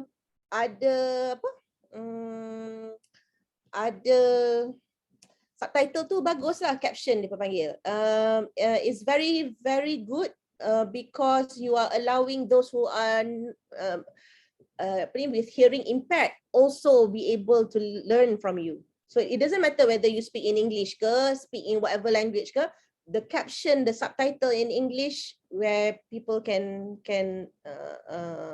usually refer to is essential, is good lah, is a good practice. Boleh? Good question. Lagi? Okay. Coming back to how do I design my content? Yang ini just to reiterate balik lah. I call it smart education. Cik Konon kan. The first is specific. Specific here means you kena refer balik kepada you punya learning outcome. Tak kira lah you nak buat 5 minggu ke, 12 minggu ke, 10 minggu ke, 8 minggu. Sebab minimum dia 5 kan. Kalau less than 5 dia tak jadi Mooc. So 5 sampai 12 ke 14 tu, pastikan you faham intended learning outcome itu apa. Apa you punya learning outcome of your course or your lifelong learning punya training. Apalah tak kisah, dia punya learning outcome tu mesti clear. Apa sebenarnya yang you nak capai. Sebab daripada learning outcome itulah yang you akan create activity yang akan support the learning outcome. Untuk you nak ajar ni, untuk you nak deliver, untuk you nak sampaikan hasrat you tu, kemenjadian learning outcome tu adalah berdasarkan kepada input yang you nak bagi ni. So the input can be in terms of the resources, in terms of the activities, and finally the assessment. Macam mana kita nak tengok sama ada pelajar-pelajar kita faham ke tak faham? Understand or not understand what they need to do and how well have they achieved the learning outcome. So, like I always say in whatever training that I do for whatever topic that's given to me, I always say, look at your learning outcome, activate those verbs that you have chosen. Now, don't complain to me about the learning outcome and the verbs and all that because you created that. Okay lah, not you but your colleagues. When I say you, is the faculty members. Kita yang sebagai expert ni yang buat masa kita buat learning outcome. Kalau lah you nak cakap dekat I dulu kan, kita duduk je bawah pokok, ikut suka hati je nak petik apa-apa. Siapa suruh you buat kerja macam tu? So that's why when you develop the curriculum, there must be a reason behind it, there must be a cara behind it. So that's why attending to the curriculum punya training related to curriculum is essential for you to understanding what is the MQA requirement and the guidelines practices by MQA is also crucial in order for you to develop good curriculum for whatever program that you have done. That way, hidup you tak susah masa you nak jadikan dia dalam bentuk Mooc ke, nak jadikan dia dalam bentuk micro-credential ke, nak jadikan dia dalam bentuk student-centered learning ke, sulam ke, semua tu clear because you have good learning outcome that is mapped to your program learning outcome, which is actually in line with your program education standard. That means what you want your graduates and alumni to have developed in terms of the competence and attributes and the knowledge that is required after completing your program. So the fundamental is the learning outcome. That is the beacon. That is the light that will give you the pathway, whether you are doing it right or you're not doing it right. Yang itulah dia. Kalau you tak faham you punya learning outcome, A, you buat B, you assess C. In the end, students pun tak tahu apalah sebenarnya yang I belajar daripada kursus ni ya. Tapi kalau learning outcome you are clear about your learning outcome, you design your activities according to the learning outcome. You design your assessment according to the learning outcome. Chances are students will achieve the learning outcome and they will be able to monitor how well they have gathered from taking your course in relation to what they are supposed to learn in the program, because they can see the bigger picture when you are clear about your learning outcome. So that's specific. You have to be specific when you're designing your learning outcome, and you have to be clear about what that learning outcome is when you want to do your development of the Mooc. Next is measurable. Maksudnya, you translate that learning outcome into activity that activate learning. So in order to do that, you have to activate the verbs. Contoh, kalau learning outcome you kata apply, bukan you yang apply adalah pelajar. Maka you kena fikirkan apa resources yang diperlukan untuk students boleh apply. Bagaimana aktiviti-aktiviti yang boleh menyebabkan students boleh apply. Dan bagaimana assessment yang boleh tunjuk pada you sejauh mana pelajar boleh apply. So activate the verbs in the course learning outcomes when teaching. So when teaching here, walaupun dalam kelas you nampak macam you teach kan, tapi sebenarnya you kena ada activities tu. Yang itu yang sebenarnya akan menyebabkan pelajar tu dan you dapat lihat sejauh mana mereka dapat activate those verbs in the delivery. And then when you have the assessment, for them to show you how well they have understood based on the verb that is related to the learning outcome.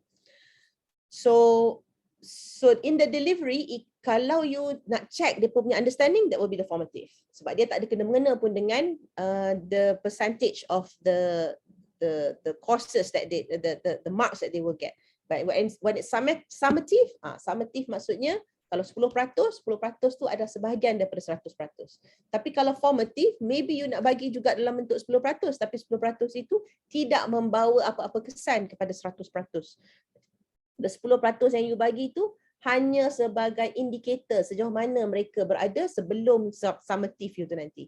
So providing that various types of assessment, you know, the formative, summative, and all those things will help your students to get the feedback and to get the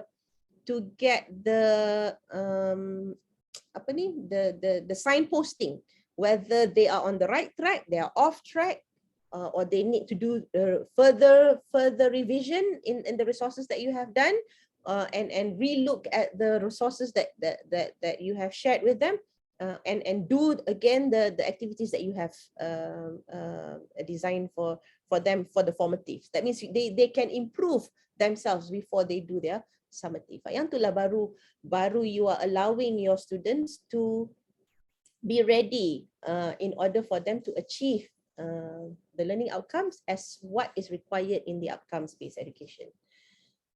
Next is attainable. Boleh dapat ke tak? Boleh dicapai atau tidak? So ensuring the delivery and assessment activities or tasks are meaningful and engaging for learning to take place is important. So if students see the relevance of doing your assessment or your activities, your learning activities, they will make that connection already. They will see, very good activity. I dapat tengok yang ni, I dapat belajar daripada kawan-kawan I. The sharing session was important. I get to collaborate. I get to listen to other people's point of view. So they are learning in various ways, and that helps them as a learner. That helps them to make sense about what they are learning, regardless whether it is face-to-face or in when you're developing Mooc in an online platform. So meaningful and engaging, not only when you're doing face-to-face, but kalau face-to-face lecture tu jangan buat lah. You akan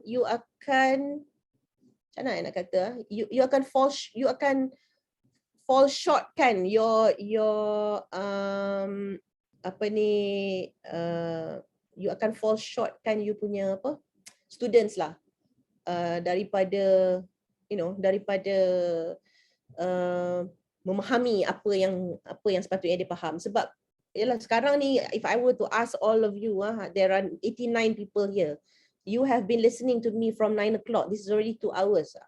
I don't know how many of you can actually listen to me well, or some of you have already left, or have difficulties to listen. But it's okay. It's recorded, so you can revisit it anytime. Apa yang baik ambil, yang mana yang tak baik you lupakan. But if it is done, if it's not in a training manner, if it's actually done in a meaningful manner, where activities are related to the students, for example, in one of the courses in my human lifespan development course, I asked my students to interview their people around them, to look at to look at the relevance of the theory in practice. They came up with a lot of interesting ideas, and they liked it because they were able to see, firsthand how the use of the theory in relation to practice in front of their eyes, around people, around them. It's not people yang outside of them, not in the West, not in any places outside of their vicinity, but within their own context. So that becomes meaningful and that becomes engaging because they take ownership of their findings about what they have found from the activities. Yeah, and that encourages in a way the deep learning approach. Realistic. Janganlah terlampau gairah sangat bila dah seronok sangat nak buat Mooc tu pula mulalah nak hantar, nak suruh, nak bombard them with all sorts of Web 2.0 tu sampai dia pun semua jadi macam jam kepala. Oh, I cannot take it anymore. So do it in a realistic manner, in a developmental manner. So consider not only whether it is realistically can be done, but also connected to the world and also feasible for your learners, and time based. Can it be done in a specific time? So kalau you dah kata 2 jam, can it be done in 2 jam? Because you have to take in the SLT, students learning time, whether online or face to face, into consideration. And of course the individual differences pula. Not all your students have the same CPU function. Some requires a lot of guidance, some with the nudge they move 3, 4, 5 steps ahead of the rest of the class. So different people are moving at different speed, with different motivation, different volition.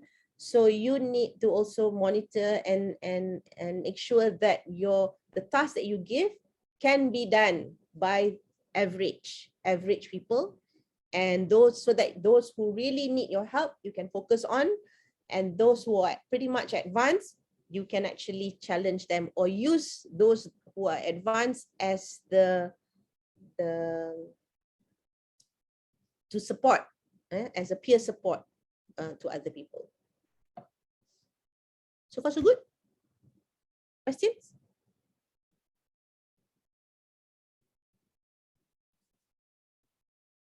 No? So when you're designing your instruction for virtual context, as I said, look at your syllabus and scheme of work, take note of the learning outcomes, take note of the soft skill based on the learning clusters. Think of interesting alternative ways to deliver and assess. Be creative, as what J.E. said. Never forget the learning outcomes. The keyword is meaningful and relevance, meaningful to the learners, and they can see the relevance of learning.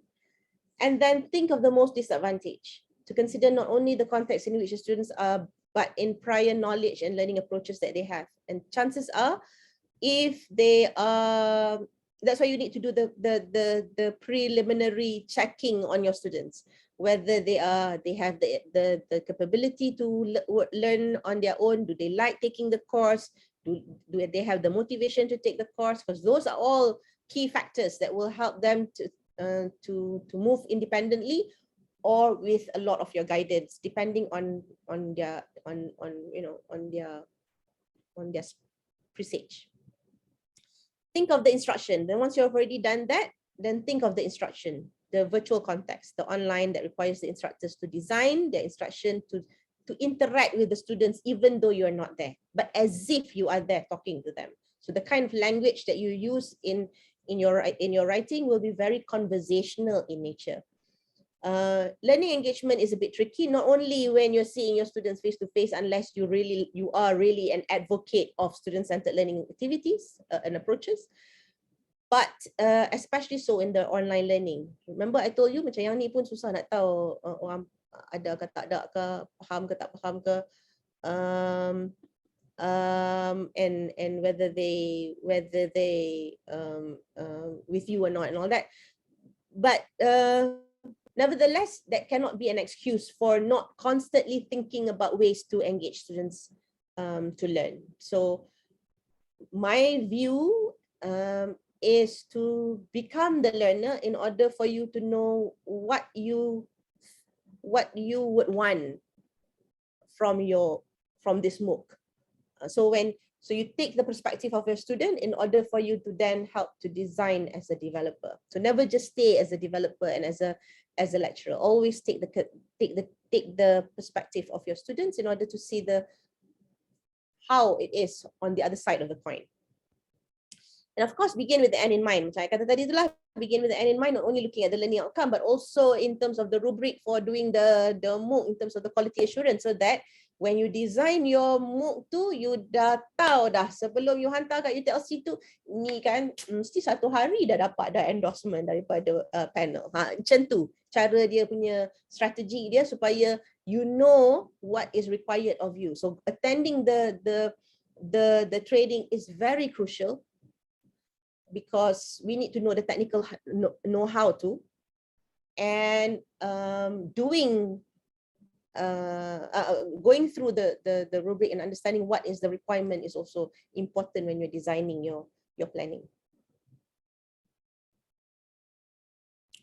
And of course, assurance of learning is where you collect the evidence lah. Kat mana evidence, and this is where the assessment for every week, and regardless of how you do it, every learning outcome is important, whether it's formative or summative, in order for you to continuously improve on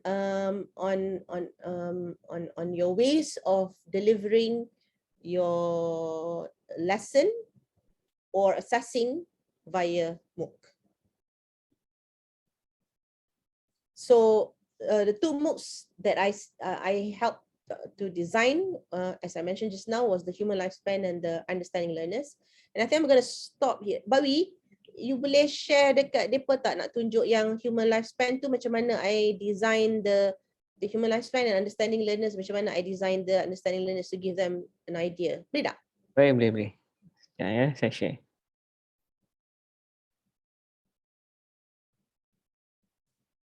Nampak tak? Nampak? Okay, ni understanding learners, Prof. Okay. Okay, thank you Wawi.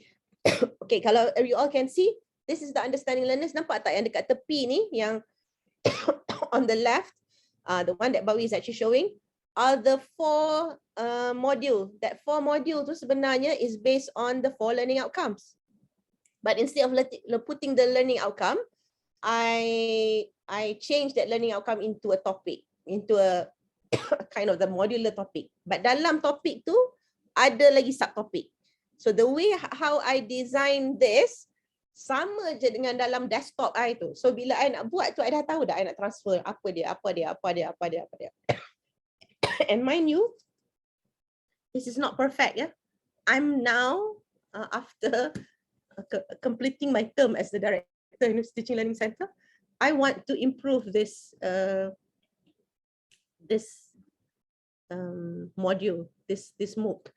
And hopefully, inshallah, please pray for me that I can have Allah make ease for me to be able to review and improve this Mooc in order as a form of a quality improvement.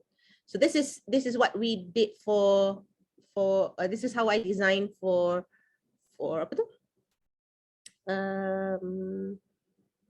Understanding learners. Any questions on this before we go to the next one? Assalamualaikum, Prof. Salam, Dr. Min. Sorry, Prof. I might have missed it earlier. You might have said it already. But I just want to ask, when looking at the screen now, you said that is a work in progress. As you said just now, yeah? Did you say that your work now, when it comes to Mooc, after you have become the director of UTLC, you wanted to continue working on it? So my question is, while you are working on it, if I have missed it, I apologize, but while you are working on this, did your students, are your students able to look at it? I'm so sorry.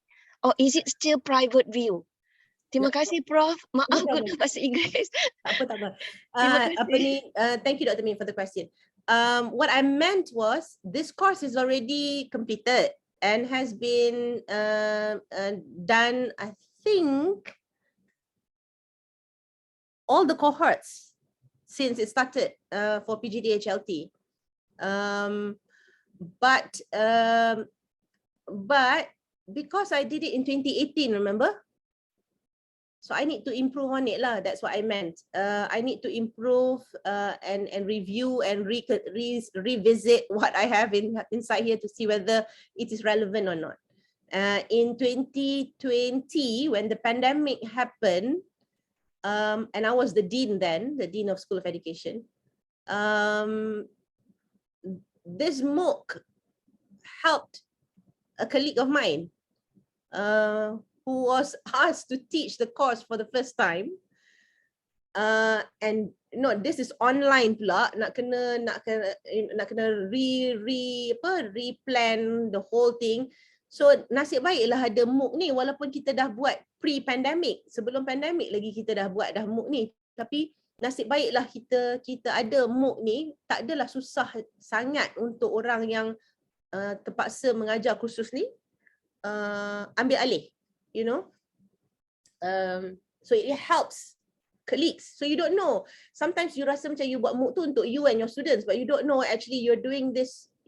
Somebody else will also benefit from this, and their students will also benefit from this. So this is one clear example of how SGHE ni was also done by by others, and even though it was completed in 2018. And also offered since PGHLT has been up and running, and now it's about time for me to improve the content and looking back the assessment and all that. But I mean, does that answer your question? Ya, sangat membantu Prof. Alhamdulillah kerana seperti yang Dr. Kana dan juga Dr. Yo dan Encik Is maklum tadi, saya pun belajar. Saya rasa saya adalah beginner. Jadi baharu walaupun dah cuba hadir sesi ini sejak dulu dengan Prof Madia Dr. Syabani. Cuma Prof saya lihat apa yang Prof paparkan ni bagi saya ya sebagai orang baru pada saya untuk memahami benda ni, dia membuat kita berfikir tentang peranan kita sebagai pengajar ya Prof. Sangat penting walaupun kita mengajar dalam kelas tu penting, tapi saya lihat di sini lebih penting kerana platform ni atau aplikasi ni adalah macam seperti medium kan Prof. Dan kita perlu bercerita. Kalau di blended learning yang platform di portal tu, online learning tu, kita bercerita, saya bercerita juga tapi tak bercerita kerana kita bercerita bila kita bercakap. Tapi di sini saya lihat kita kena bercerita seolah-olah naratif kita tu adalah naratif yang kita akan cakap dengan mereka dalam kelas bila kita berjumpa kan. Betul. Maknanya kita kena fikir sebelum kita nak mengajar tu. Kita dah fikir nak cakap apa. Lepas tu kita akan betulkan dari masa ke semasa supaya apa yang kita cerita atau naratif kita tu untuk memahami, untuk membuat pelajar memahami apa yang kita cuba nak sampaikan tu adalah jelas. Maaf Prof. Betul. Ya, terima kasih Prof. Betul, sangat-sangat suka. Betul sangat-sangat. Ribuan terima kasih Prof. Thank you. Bawi, boleh tolong share yang lagi satu tu? I nak tunjuk macam mana yang I buat 14 minggu pula by week. Yang ni tadi ni by learning outcome. So sebab tu dia ada 4 je. Nampak macam sikit tapi sebenarnya sama je. Sama je ikut syllabus dalam SOW tu. Okay. When you look at the modules activities, klik start kat modules activities tu Bawi. So nampak tak dia ada sampai banyak modul ni sebab dia berdasarkan kepada weekly lah, the weeks, and ada yang minggu-minggu yang di mana depa akan present depa punya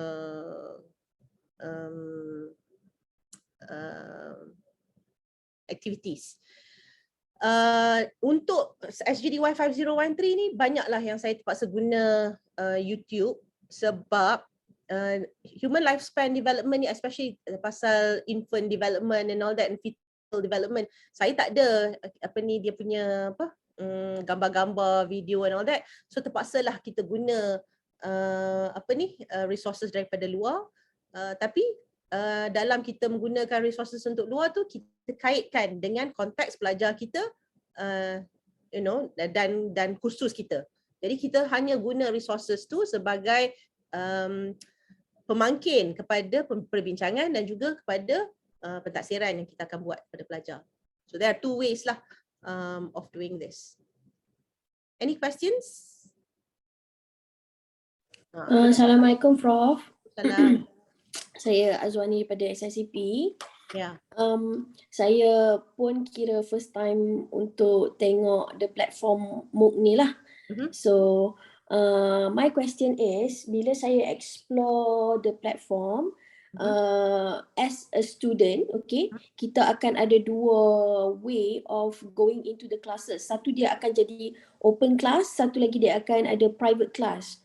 So can you explain more on that a bit, Prof? Yang tu I rasa Bawi explain. Bawi, silakan. Okay, baik. Terima kasih. Sebenarnya kita ada 3 mode, Doktor. Satu mode kita set sebagai open. Open ni maksudnya, contohkan kalau kita tengok kat sini. Ini adalah mode open lah. Maksudnya, student tu dia boleh pergi ke modul 1, terus ke jump ke modul 4 dan seterusnya lah. Yang keduanya adalah self-paced. Self-paced ni maksudnya, student tu dia kena complete modul 1 dulu, baru dia boleh pergi ke modul seterusnya lah. Maksudnya dia kena complete sampai habis, baru modul yang kedua ni akan dibuka lah, automatik lah. Kemudian yang ketiganya private macam close lah, maksudnya kita ada code. Maksudnya contohkan satu kursus tu pensyarah tersebut bagi code access macam private lah, hanya yang student yang ada code sahaja boleh join kursus tersebut lah. So ada 3 jenis lah. Okay, kemudian next soalan saya kan. So bila kita ada 3 ni, okay, saya nak relate dengan my class. Okay, let's say my class is 14 weeks. Kemudian kita ada 3 jenis modul ni, open, kemudian modul, and lastly the private class.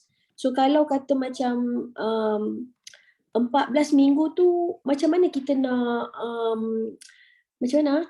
Kita kelas kalau ikutkan physical class ataupun normal WebEx class yang kita ada sekarang ni, we just have 1.5 hours of class, kita bagi lesson and then kita bagi assessment or activities. Tapi yang ni dia akan macam dia ada student punya own learning, self learning lah kiranya kan. So dia akan a bit time consuming. So macam mana kita nak macam balance. Okay, let's say kita kata oh hari ni tak payah ada WebEx class, we'll just take attendance and you do this activities. Sebab activities ni of course they will need to do it on their own and maybe ada some collaborative activities. So how do we know students buat benda ni and balance with the class yang sebab kita preparing untuk students. So macam mana Prof faham tak soalan saya ni? Faham. Faham. Saya akan jawab setengah dan Cik Bawi akan jawab setengah. Yang saya akan jawab ialah macam ni. Okay. Remember I think Dr. Ghazali asked that question in the very beginning. Dia kata kita design kursus ni ialah untuk kursus kita. Kita design MOOC ni untuk kursus kita. Lepas tu kita nak kena masuk kelas ke ataupun kita biar je student kita buat je lah, semua dah kita dah design dia sebagai MOOC kan. Boleh kalau syllabus you memang online 100%. Tapi syllabus kita bukan online 100%, betul tak? Betul. Kalaulah kursus you tu macam saya ni, dua-dua kursus ni human lifespan ni saya dia 30% online minimum lah, 30% online, 70% bersemuka. Okay. Maka yang ini dah dikategorikan sebagai pembelajaran teradun gantian. Kalau pembelajaran teradun gantian 30% tu depa ni boleh gunalah, depa tak payahlah my class, depa pilah explore apa yang I suruh depa buat lah, tapi I kena tahu jugalah apa yang depa buat. Nanti Cik Bawi akan tunjuk in terms of the analytic, siapa yang buat apa. Kalau kita nak pelajar kita, kalau kita nak suruh pelajar kita buat lah kan, nanti dia akan tunjuk. Okay. And that's how I monitor my students anyway. So that's 30% sahaja. So the 70%, what I do when I was teaching this course while I was becoming the dean, masa tu transition, I was already given the course and then I became the dean kan. Dean tak payah mengajar kan, tapi because I was already given the course, so I continued to teach je lah. Walaupun masa tu hidup I berserabut sangat, tapi tak apa, I mengajar. Tapi I menggunakan masa tu pandemik, kan kita tak boleh nak berjumpa. So I buka WebEx, but I also buka macam ni lah. I tunjuk the open learning ni. Part yang aktiviti tu I suruh dia buat. Okay, so means kita kena identify from our courses jugalah how many percent of online and offline. So the one yang WebEx ni kita consider as macam lebih kurang face to face lah. Yang ni kira macam offline tapi dia online for the students lah. Yes, faham. Very, very good. Maksudnya kalau dulu kita kata face to face, yang betul-betul face to face tu is face to face, and then yang bila dia pengguna MOOC tu online. Sekarang ni bila bersemuka synchronous macam ni is considered as face to face. Bila asynchronous, maksudnya dia buat masa kita tak payah berjumpa dengan dia tu, itu adalah considered sebagai 30% online tu. Okay, and last question, sorry. Banyak pula soalan. So what about the students punya macam mana? Kalau WebEx kita akan hadapi masalah like students duduk di pedalaman, internet tak kuat. So what about their response about those kind of problems, technical problems for the student? Ada dia untuk Prof punya pengalaman, ada dia orang cakap apa tak? Masa mula-mula kita MCO yang semua orang tak boleh keluar daripada tempat masing-masing tu. Ya. Yang tu ada masalah. Yang tu memang depending on where you are. Jangan kata depa, pensyarah pun ada masalah. Kita ada masalah in terms of depending on where you are and your internet accessibility, you might have problems lah. Tapi open learning dia okay lah kot, I rasa. But after that, the students are free to go anywhere, right? I mean, where that they can get better internet connection. Pensyarah pun can, if they cannot have better internet connection, they can come to the office to do the teaching and learning. So that shouldn't be a problem now lah. It was a problem during the really first time MCO tu, yang cannot leave your room pula dah, cannot leave your house tu. Okay. Okay, thank you. Thank you, Prof. Very clear. Thank you. And then, as I said just now, don't use your 1.5 hours to do the Mooc together with your students. You dah ada benda ni kan. So you can have, like you can say, okay, today we're gonna do, you buka lah module activity ni, nombor berapa. This is about the discussion about I want you to read on this article offline. I'm going to give you about 30 minutes to do this and then answer these questions in the activities, katalah 40 minutes macam tu. And then we're going to come back and to do your discussion where I can call any one of you to say whatever, that I asked you during that period of time. Sorry, teringat lagi satu soalan. Kalau let's say analitik tu kita boleh tengok per kelas ke per day? Cik Bawi silakan. Okay, yang untuk analitik punya, kalau doktor sebagai seorang yang mengajar, kita akan bagi satu access untuk administrative learner lah. Maksudnya kat sini doktor boleh tengok doktor punya progress student tu dah buat setakat mana, apa yang student tu tengok, apa yang student tu buat dan seterusnya lah. Okay, contoh lah kan, ini kita nak tengok student kita, contoh dalam kelas ni ada 6 student untuk kelas ni, untuk SEM A 202 contoh. Okay, contoh kat sini kita boleh tahu lah, contoh student nama Husna binti Abdul Rahman ni, kita boleh tengok progress dia. Kalau kita klik progress dia, ni kalau nak tengok overall student dia macam ni lah. Kalau nak tengok secara spesifik seseorang student tu, kita klik dia punya progress, dia akan tengok macam ni lah. Okay, kita akan dapat progress kat sini. Kita boleh tengok lah apa yang student tu buat. Contoh dekat modul 2 ni, dia baru buat 1/4. Maksudnya tak penuh lagi lah. Kalau penuh, dia akan nampak tanda tik macam ni lah. Okay. So kita boleh tengok semua aktiviti student tu dah buat setakat mana, sebab ada student yang buat separuh, kemudian nanti disambung balik, macam tu lah. Kalau macam saya tengok yang untuk SLCP, saya tengok hanya beberapa courses yang memang fully transfer ke Mooc. So kalau untuk yang first time nak develop Mooc platform for the courses, so kita nak buat macam mana? Apa our first step? Actually, saya dah tengok, saya memang dah ada platform, saya boleh log in sebab kita just guna the same username and password dekat portal kita kan. So untuk develop new course tu, kita nak buat apa the first step tu? Soalan dia, repeat soalan boleh. You nak sebagai pengguna atau sebagai pembangun? Developer. Maksudnya this is a new course? Yeah, not a new course actually. Course ni dah lama, cuma kami tak transfer ke Mooc lagi. Yalah, maksud I this is a new Mooc course lah. That's what I'm saying. Yeah. Okay, yes. Okay, dah Bawi sila jawab. Okay, doktor, ini kita punya infografik lah untuk kita punya proses pembangunan Mooc. Kalau doktor tengok kat sini, apa yang kami akan buat, dia ada 2 jenis cara Mooc tu dimulakan. Satu, kursus tu dicadangkan oleh school sendiri. Contoh ada kan, lagi satu kursus tu macam doktor memang nak buat kursus ni tanpa dicadangkan oleh school. Dua-dua ni kami akan buat surat lantikan minta TNCA sign lah. So kemudian selepas doktor terima surat lantikan daripada TNCA, kita akan panggil doktor untuk join bengkel lah.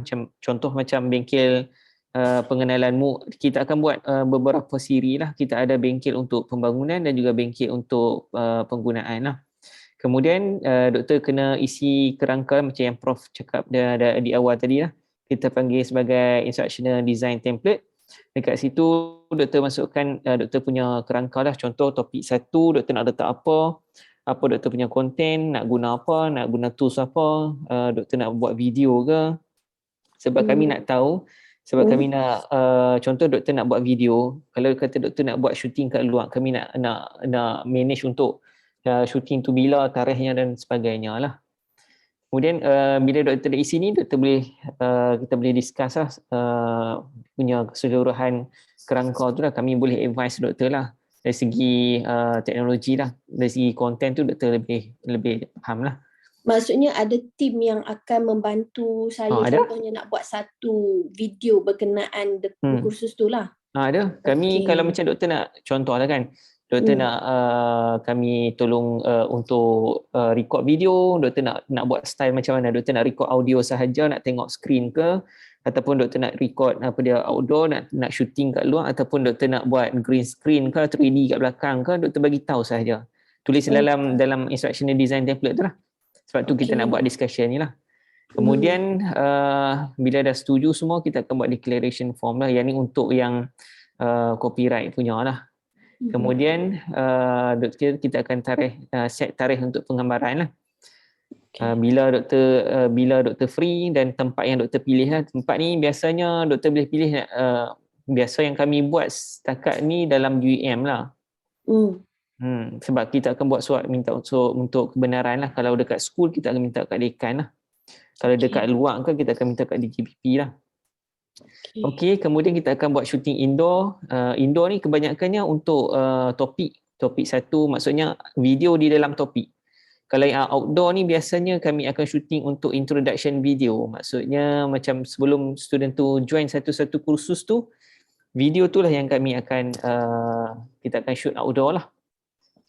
Kemudian bila doktor dah siap semua bahan-bahan pengajaran, kita akan masukkan dalam platform lah. Tapi platform tu masih offline lagi lah. Maksudnya dia belum boleh diakses oleh siapa-siapa lah. Hanya boleh diakses oleh developer tu sahaja. Dan juga admin UTLC lah. Kemudian kami akan pantau doktor punya progress lah. Progress biasanya kami akan hantar kepada school 3 bulan sekali.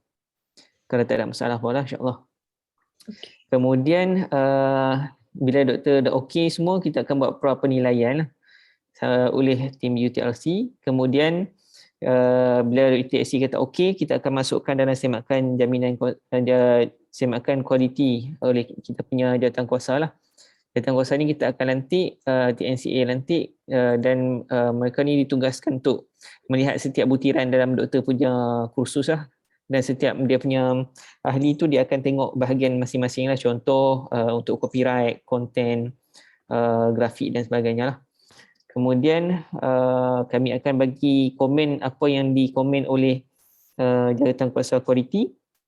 Kami akan bagi kat doktor balik dan doktor kena buat penambahbaikan lah ikut komen yang jawatankuasa berikan tu lah. Kemudian kalau semua dah okey, doktor kata doktor dah complete semua, komen tu semua doktor dah kemas kini, kami akan buat pengesahan lah oleh kita punya pengarah UTLC lah. Bila semua dah okey, kita akan hantar kepada pendaftar untuk doktor dapat doktor punya markah bonus lah. Dan kursus tu akan dimasukkan dalam platform UEM Mooc lah. Platform UEM Mooc tu yang doktor tengok tadi tu lah. So far kita ada 31 dan 38 lagi tu ada dalam pembangunan kita lah. Tak publish lagi lah. Okey, itu saja untuk proses. Ada 14. Kiranya dalam masa membangunkan platform ni, kita takkan publish dia live selagi dia tak betul-betul siap dan melalui 13 step, 14 step ni lah kan, betul tak? Ya, betul. Betul. Kalau macam kami punya kursus, contoh sebab saya salah satu kursus yang saya ajar adalah English for Proficiency. Kalau EP 1 to 3 ni dia memang banyak instructor, dalam 20 instructor. So macam mana pula nak menjaga instructor ni untuk guna platform ni? Macam mana dia akan diberi asing-asing ID untuk akses ke atau macam mana? Okey, dia macam ni doktor. Untuk waktu development, kalau kita tengok dari segi development ni, dia ada dua jenis lah. Satu, kursus ni dibuat oleh individu, maksudnya doktor seorang saja. Lagi satu, kursus ni dibuat oleh group of people lah, maksudnya ada lebih kurang macam contohlah ada 6 orang ke, 7 orang atau 10 orang ke developer. Tapi konten tu kena sepakat lah, maksudnya memang kena ikut CLO, kena sepakat konten tu nak letak video apa, nak letak maklumat apa. Sebab bila kita on Mooc ni, semua orang akan guna konten yang sama, dia tak boleh lecturer A guna konten lain, lecturer B guna konten lain. Konten untuk setiap group tu kita boleh create dalam grouping dalam open learning. Private class. Maksudnya contoh group A mungkin ada aktiviti yang sikit lah lain daripada yang lain, kita boleh create dalam group masing-masing lah, yang tu boleh. Tapi yang general punya konten kena sama lah kata. Okey, faham. Maksudnya akses tu boleh, semua instructor tu boleh akses, cuma betul. Bukan dia boleh, dia kena akses dan dia kena guna. Sebab yang ni yang kita buat bengkel ni adalah bengkel pembangunan. Dia ada juga bengkel penggunaan. Oh, nah. Okey. Very dah bangun clear. Dah susah payah, lepas tu tak mau guna. Aduh, hantuk kepala kat dinding. Ya, sebab ini macam agak projek yang besar lah kalau nak bangunkan Mooc ni. We have to have people yang very willing, tak willing, dia kena very cooperative untuk masukkan semua bahan ni lah kan. Dia kalau willing dan not willing to bangun, dia mesti kena willing to use. That's sebab tu kalau kita ada ramai pensyarah, kita ada koordinator kan? Koordinator khusus. Koordinator itulah yang nak kena make sure that semua orang guna. Okay, alright. Satu lagi doktor, lupa nak bagi tahu. Bila kursus ni siap, kita akan assign license tu ikut individu lah. Maksudnya contoh lecturer A dia akan dapat license dia sendiri, lecturer B akan dapat license dia sendiri dan seterusnya lah. Sebab tiap semester kami berubah-ubah kami punya instructor. So dia kira macam surat lantikan lah ni untuk yang ni. Lesson ni. Sebagai pengguna ya. Okay. Oh, sebagai developer lain, pengguna lain. Kalau untuk development kita akan share satu license yang sama je ada. Yalah, tapi developer KPI dia lain lah.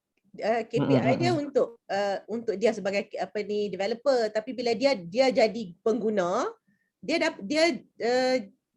dapat dia punya akses tu sebagai pengguna lah.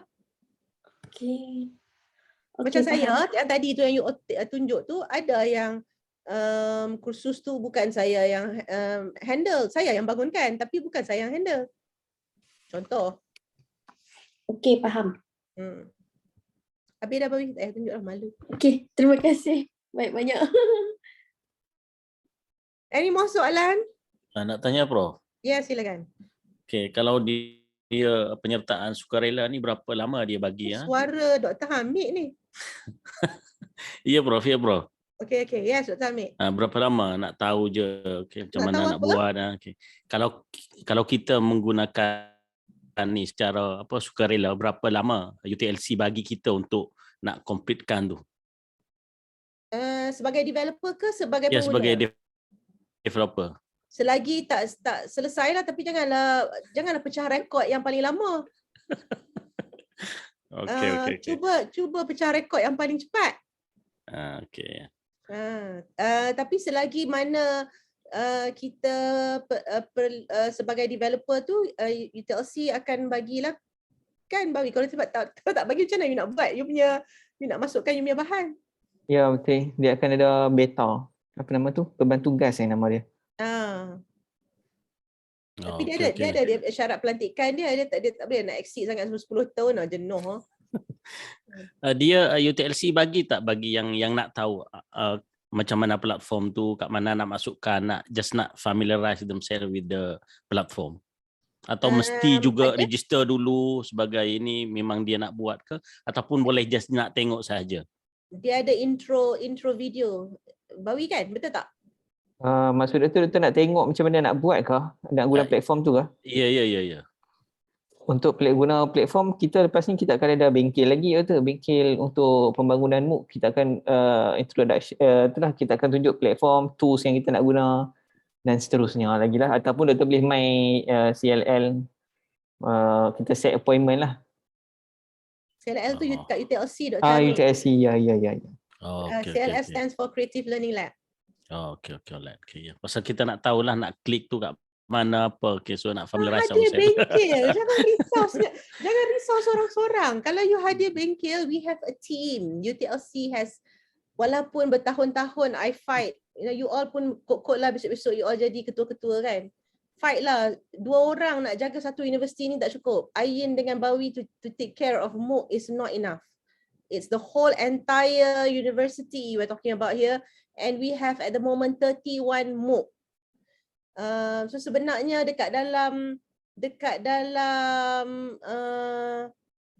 UTLC tu banyak sangat dia backbone kepada teaching and learning, tetapi tak ada support sebenarnya in terms of manpower. Tapi dalam tak cukup support tu pun, they are very, very supportive, patient, ever willing to help. So rugilah kita ni kalau kita senyap-senyap duduk sorang-sorang dalam bilik dan stres sorang-sorang sebab kita tak tahu macam mana nak buka, nak start dekat mana nak buat open learning. Go and join the bengkel.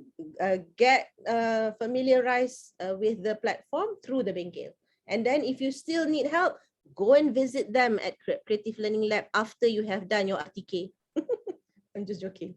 And make sure that you're free from COVID.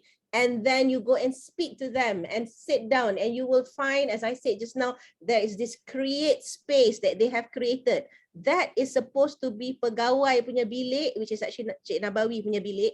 He sacrificed his room for lecturers to stay there to creatively think about what they need to do when developing the Mooc with the very near help of them available at your calling. Macam tu punya nak bantu university. So sebenarnya kalau kita bandingkan dengan universiti-universiti lain yang banyak dia punya Mooc, depa punya team is so much greater than ours. But UUM ni alhamdulillah, because UTLC has the right DNA lah to help people to move forward this e-learning agenda, and please do go to them and get their help, seek their help, and you are never alone, never. Prof, become alone. Sorry Prof, lagi 2 soalan, maaf lah yang lain-lain. Saya paling banyak tanya soalan. Yang pertama, kiranya bila kita dah guna Mooc ni, UUM online learning tu kita masih lagi perlu lagi guna jugalah at the same time. I think so. Betul tak? Sebab not the whole university is implementing, bukanlah implement, semua tak implement lagi sebab semua tak bangunkan lagi. Kalau dah semua bangunkan, I think so UUM online learning tu dia akan terpadam, betul tak? Itu yang saya fikirlah. So means bila buka Mooc, walaupun ada Mooc, tapi still kena masukkan dalam UUM online learning. Yang soalan yang kedua, so once kita ada Mooc ni, assessment, some of the assessment like presentation, budak-budak boleh record dan masukkan dalam platform ni, betul? Kemudian itulah saya nak tanya, memang cloud untuk Mooc ni very big sebab kita setiap semester kita ada assessment, so bila dalam bentuk video dia akan jadi semakin besar kan. So is it okay kalau setiap kali pun send dekat situ video students kita punya latihan or assessment or whatever yang kita nak? Is it big enough? Okay, I'll answer the first question, which is actually, do we still need the LMS once we have done the Mooc? Okay. What we do is LMS tu tetap kena ada. LMS tu akan by default ada, right? Tapi apa yang kita dah cuba laksanakan pada tahun ini ialah untuk nak pastikan UMIT is still working on it. Macam mana nak, nanti maybe Bawi can explain, macam mana nak pastikan those yang dah develop Mooc, dia akan terus declare dekat situ yang this is a Mooc based course, and therefore LMS tu takkan kira dah lah blended tak blended, sebab by default dia akan blended lah sebab bila you develop Mooc, memang you akan ada essence of 17, in fact more than 1732 tu. Dia akan lebih daripada 1732. So it is the essence of blended learning is already embedded in Mooc because it's supposed to be online anyway. So kita sedang nak betul-betul automate kan, sebab selama ni dia buat secara manual. So manual kadang-kadang kita terlepas pandang. Sebab kita makin lama akan ada banyak Mooc yang kita develop, sebab kita dah kata tiap-tiap tahun akan ada 17. So sekarang pun dah ada 31. So imagine in 3 years time it's going to be even more than that.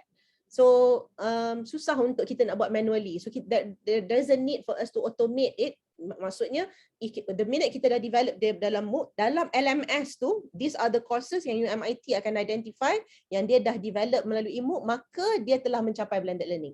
So kita tak payah nak kisah pasal isu blended learning dalam LMS. Yang tu isu blended learning. Nombor 2, adakah kita perlu menggunakan LMS tu juga ataupun guna open learning sepenuhnya?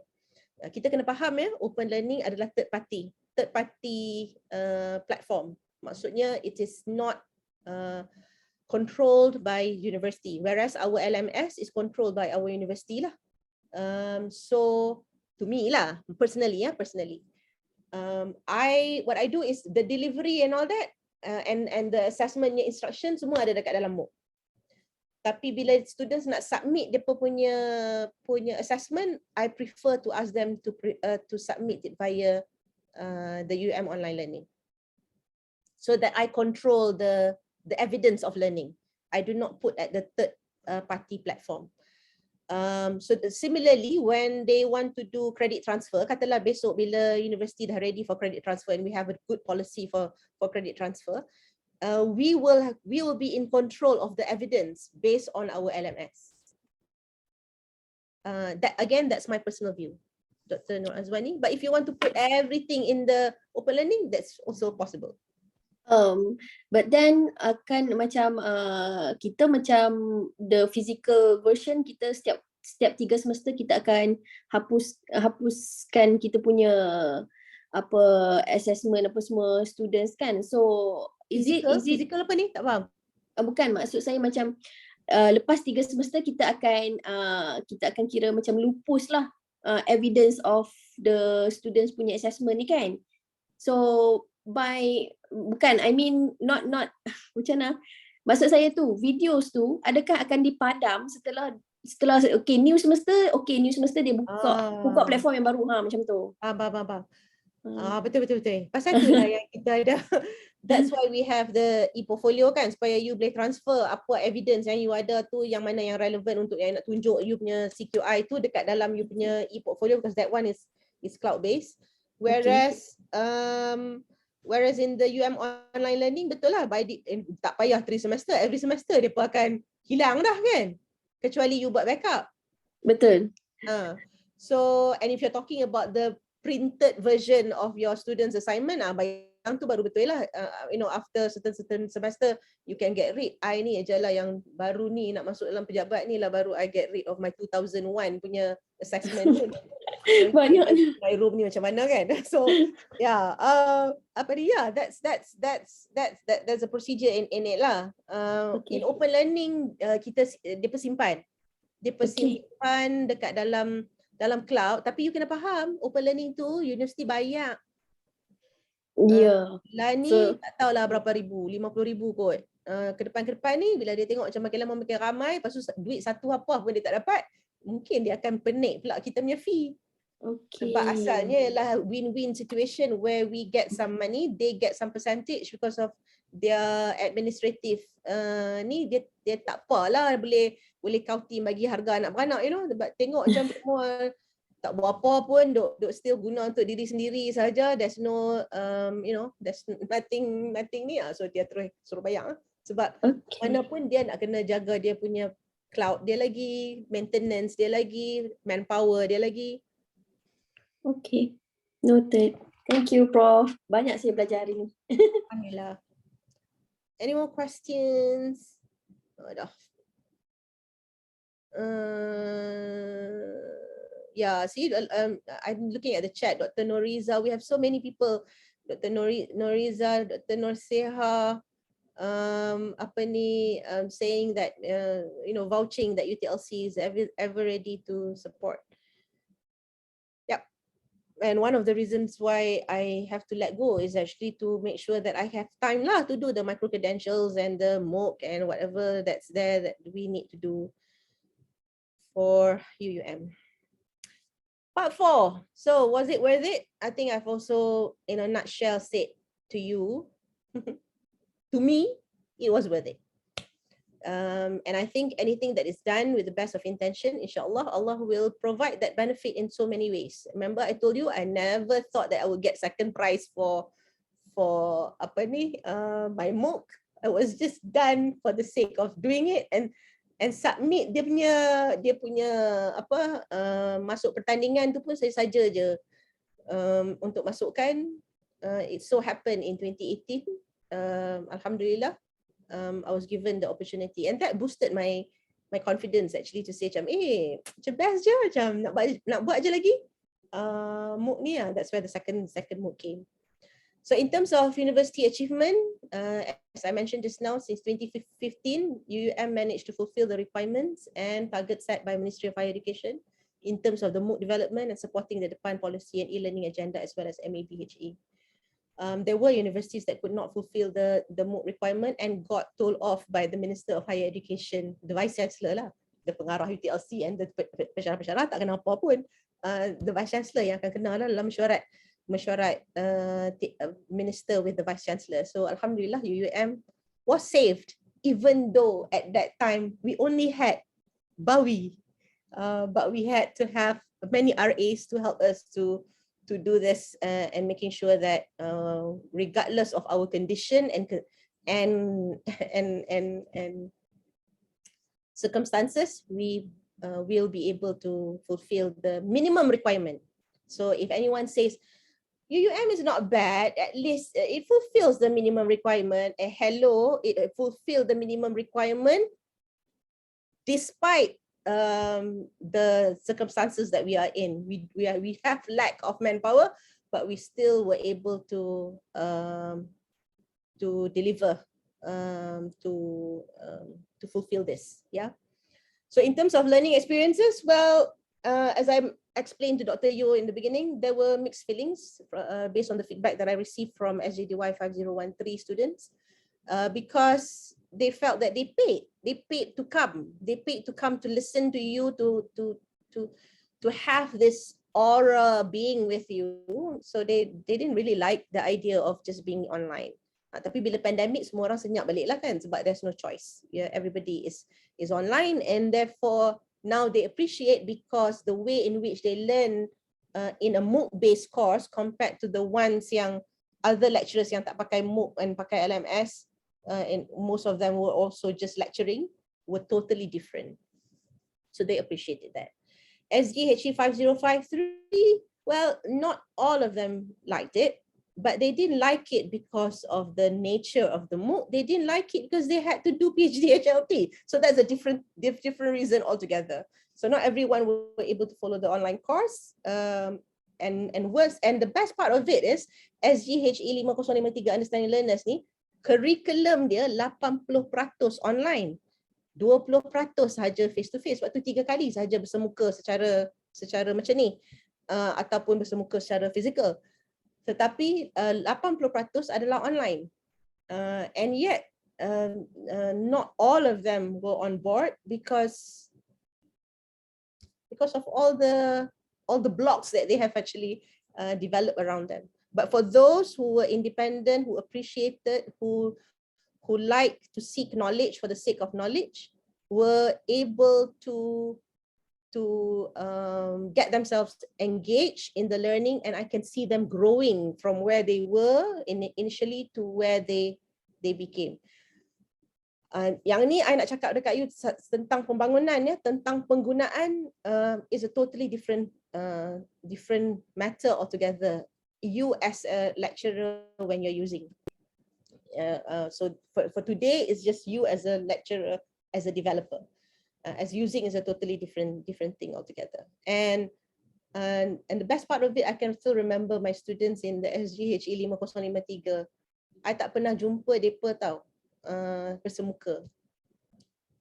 But I only kenal mereka melalui online. Because dalam online kan ada gambar mereka juga. So tengoklah gambar mereka, cun-cun semua. And they had to do one quiz. The first module, upon completing the first module, they will have a quiz. That quiz tu yang baru face to face. And yet I was able to give the person the script. And there was, I can still remember one student of mine said, "How did you know who we are when we have never even introduced ourselves to you?" I said, "You did. You introduced yourself online.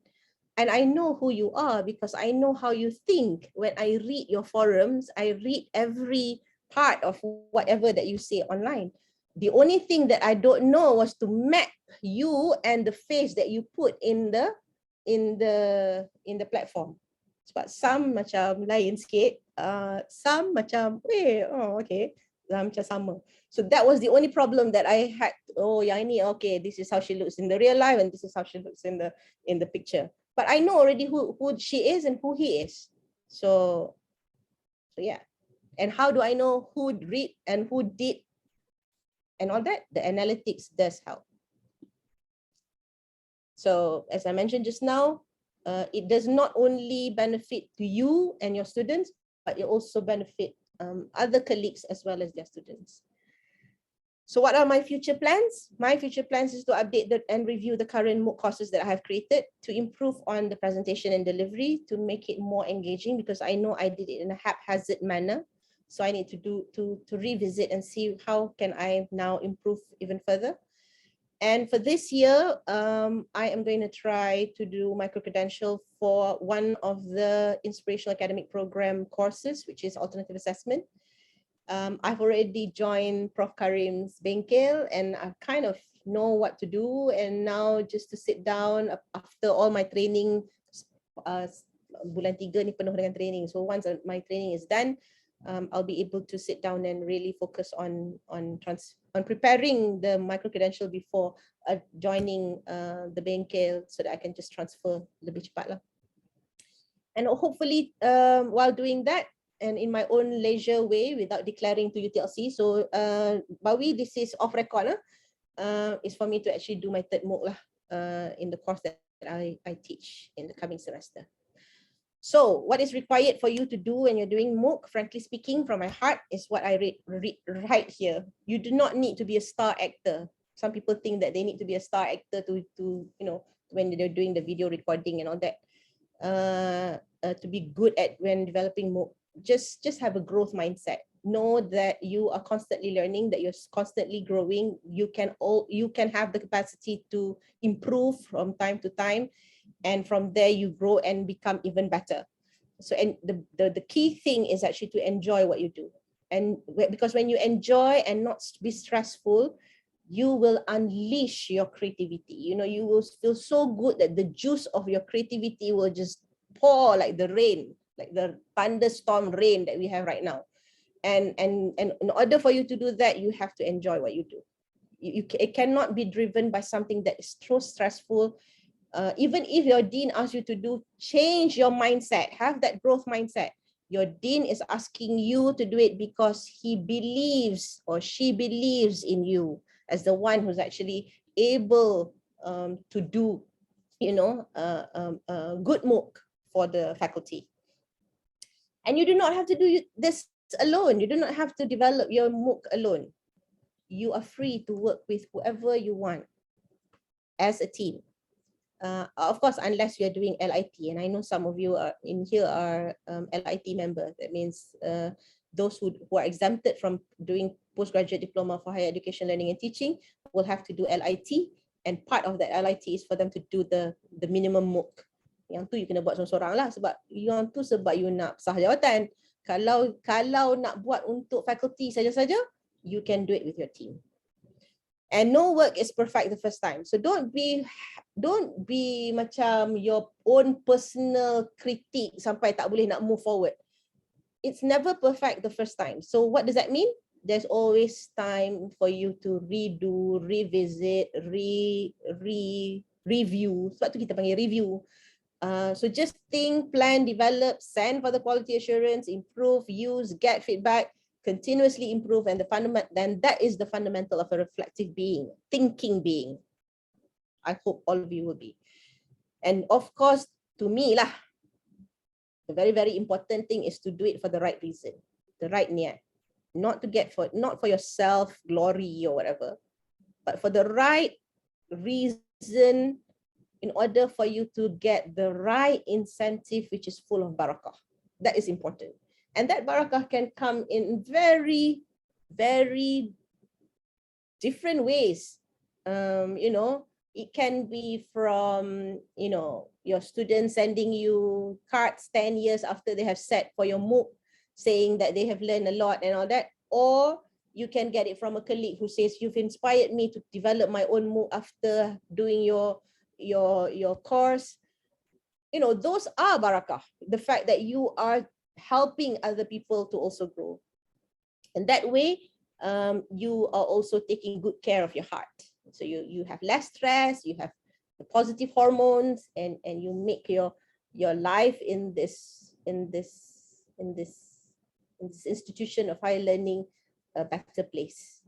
So search for your soul, for the right intention, and be near to positivity. The minute you hear someone says, oh, this is not good enough, stay away from that person. Go and run away. Go and pretend you're very busy, got a call. Run away from all this negativity. Very close to people who likes to do it, who have lots of ideas that they are willing to share without any strings attached and all that. And always believe that you can do this, that you want to do this, you like doing this, and you know what to do. And you will see yourself growing, and that will be a trajectory in itself. Because I always believe that when something is worth doing, you have to do it well. And I always like what Imam Al-Shafi'i says about keikhlasan, the importance of keikhlasan. So that's why begin with the right niat, and inshallah, Allah will make ease for all the things that you are afraid of. And of course, by doing that, you will continue to do good when you are able to educate beyond your classroom. You educate the community, not only within your local community, but also the global community. And the more good you do to others, it will come back to you in many folds. And usually it will come back in ways that you will just sujud and say Alhamdulillah. And of course, to do that, be clear of your niat. Ladies and gentlemen, I have come to my end of this training. I thank you for your patience and the questions that you have raised. Thank you very much. I truly appreciate it. And for those who did not even ask, but the fact that you are thinking, Alhamdulillah, thank you also. And for those, despite of your condition, like Dr. Fauzian, I wish you shafakillah. And I'm here. Whoever needs any help or whatever, I'm always available. And UTLC is always there for the technical help. So with that, wabillahi taufiq wal hidayah. Wassalamualaikum warahmatullahi wabarakatuh. Thank you.